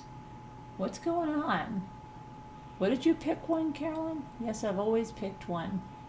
Carolyn, get off your rockers, trolls. You don't know. What's going on, video? What's up with video? I don't even know what the heck is going on. Anotin. I'm just anotin that I don't know what's going on. I'm a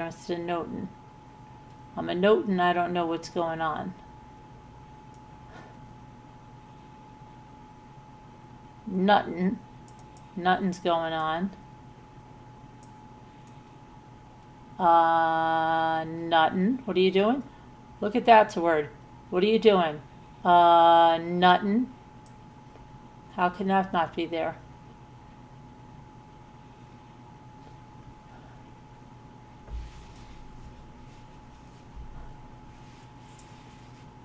Blocking. Negativity. Video, I don't know what the heck you're talking about there, okay? I don't know if you're talking to me. I don't know what's going on. Nobody's blocking you. You're here. Tanino. Are you going to get a tan? I'm not just going to get a tan. I'm going to get a tanino. A tanino. In tau. I'm going to get an inotan.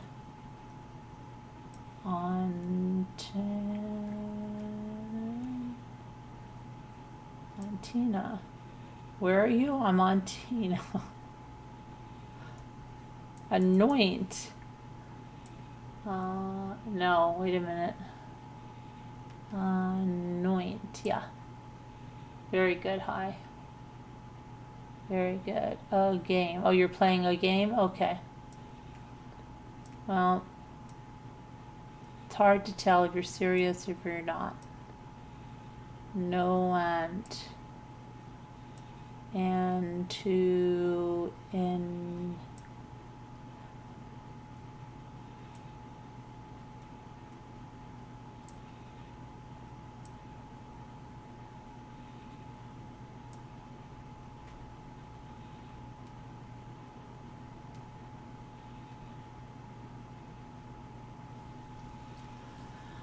Okay, so let's see what we've got. One more high 61. We have one more.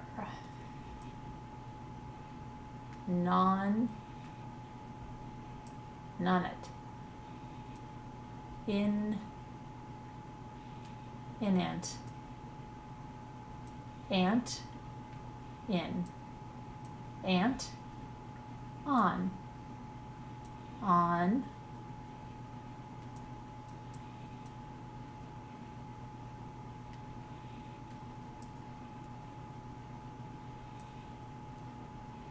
Latino. Tune in. When are you going to be on next? I don't know. Tune in. See, that's a word. Tune in.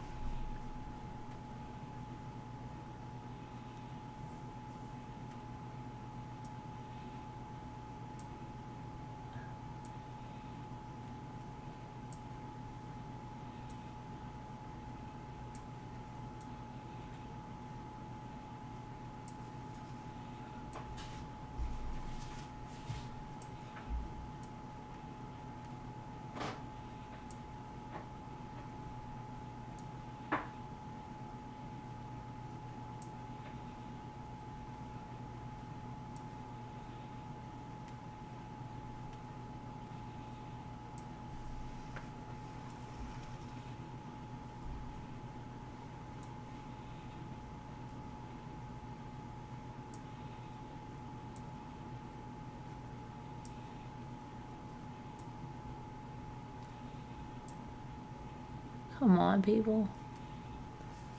Come on, people now.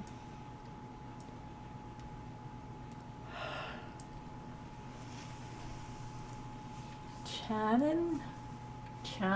Isn't that stuff that they said is in the persimmons? But it's not there.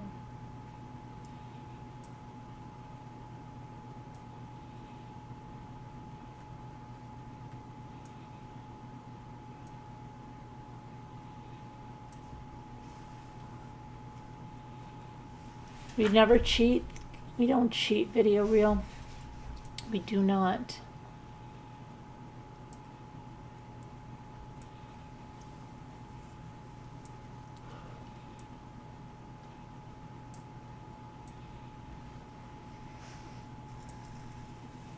We don't cheat, we don't cheat, we don't cheat, we don't cheat.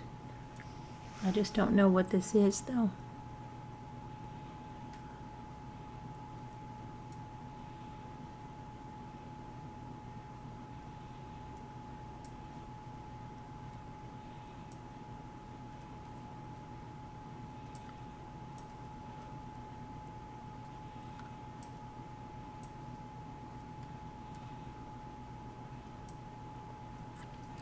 Okay, guys, I don't know. I need help.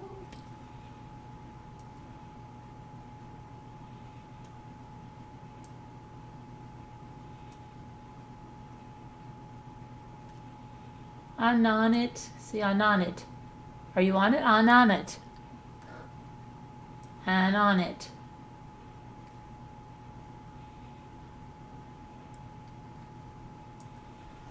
Oh my goodness.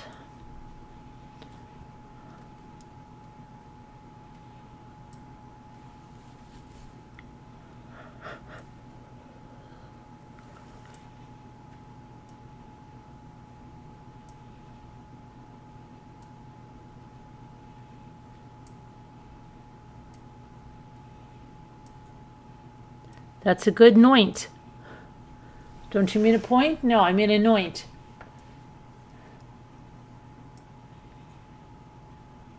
We have anon. Anon, anon, anon.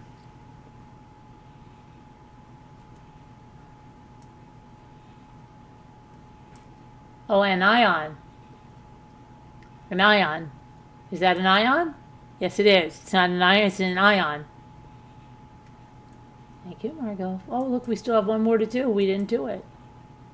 We missed a lot. But this one is probably going to be easy for me. This one looks easy.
I got those all by myself. Flo, see, I do a lot of work.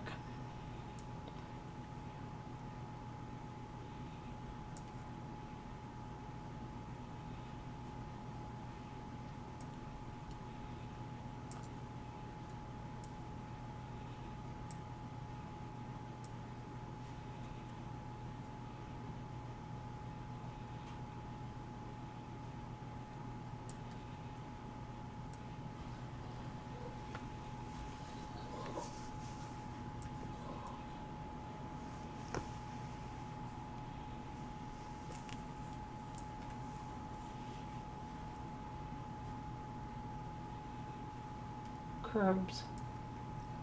Curb. And, curves. Okay, so we just need one more.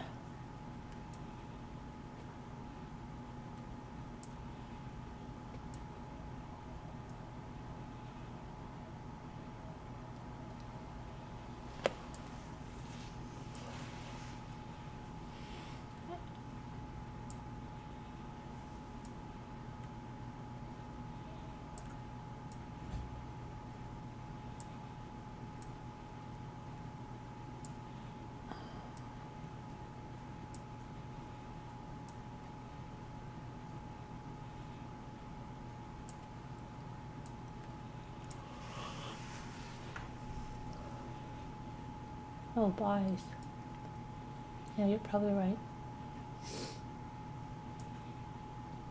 You are right. Yay, we did it, we did it, we did it, we did it in a minute. That was really good.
That's all I'm going to do tonight, guys. I'm tired.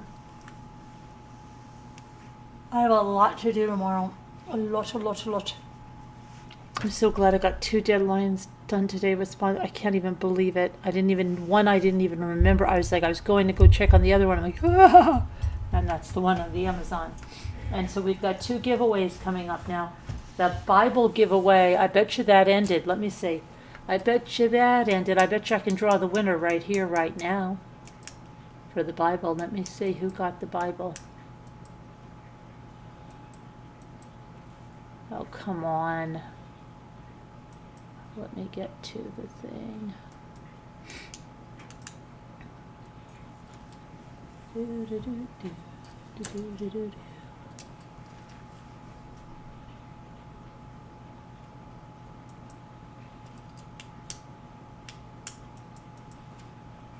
Oh my goodness.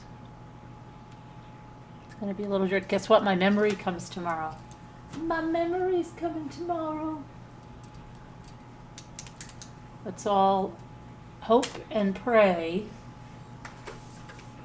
that it goes the right way.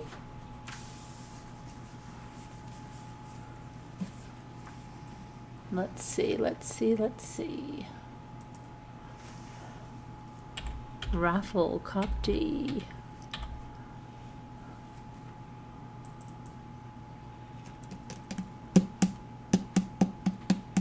Yeah, we can pick the winner. It says ended 2 hours ago.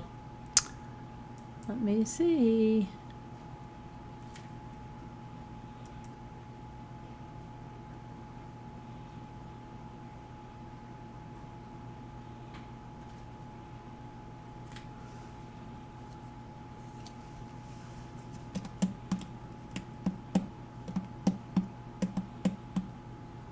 Okay.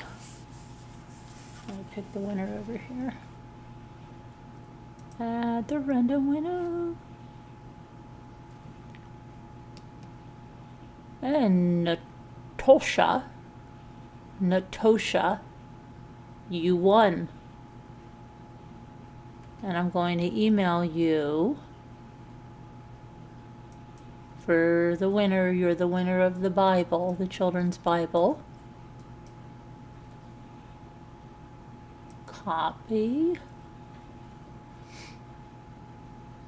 You're going to need to give me your information.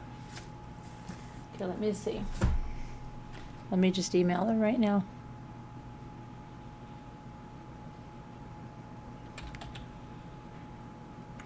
I believe that was professional email account. Just log into that. Let her know.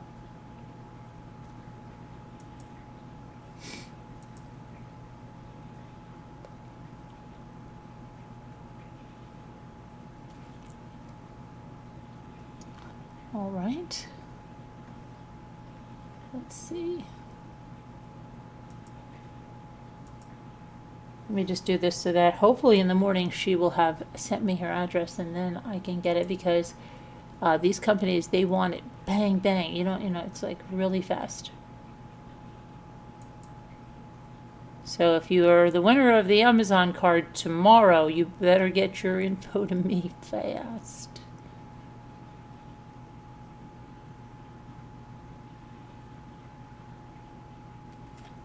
Okay, let's see. person in. Congratulations. Congratulations.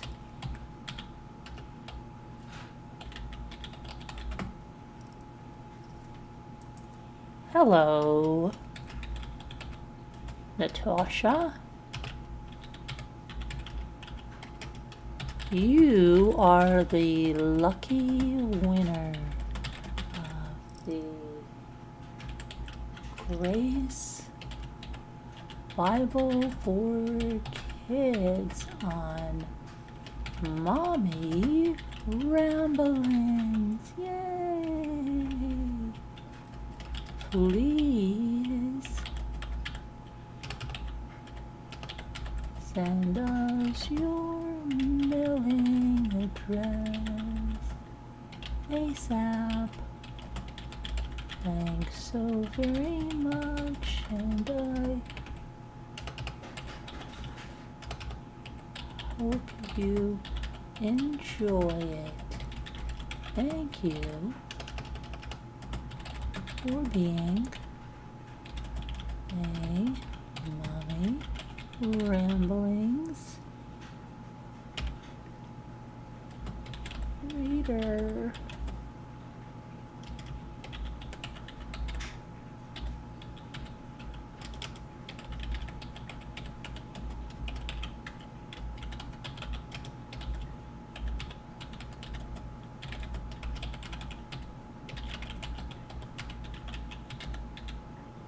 Okay, done. And a little ASMR for everyone. Let me see where you are. I don't know what all these things are. Close.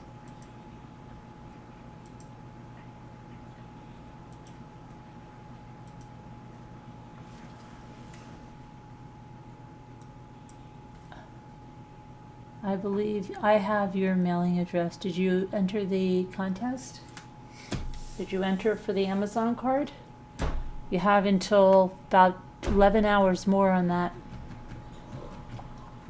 MommyRamblings.org, you know where it is. It's on the blog. You're freezing. I'm freezing too, Christine. It's 16 degrees over here. It's chilly. All right, people, now we gotta go, right? We gotta go. I'll see you later. Love you guys. God bless. Prayers. Is Scooter even here? Scooter's not even here, video. I don't know where Scoots is. She's not here. All right, everybody, be good. Love you. God bless. Prayers. And I've got to find out how to end this.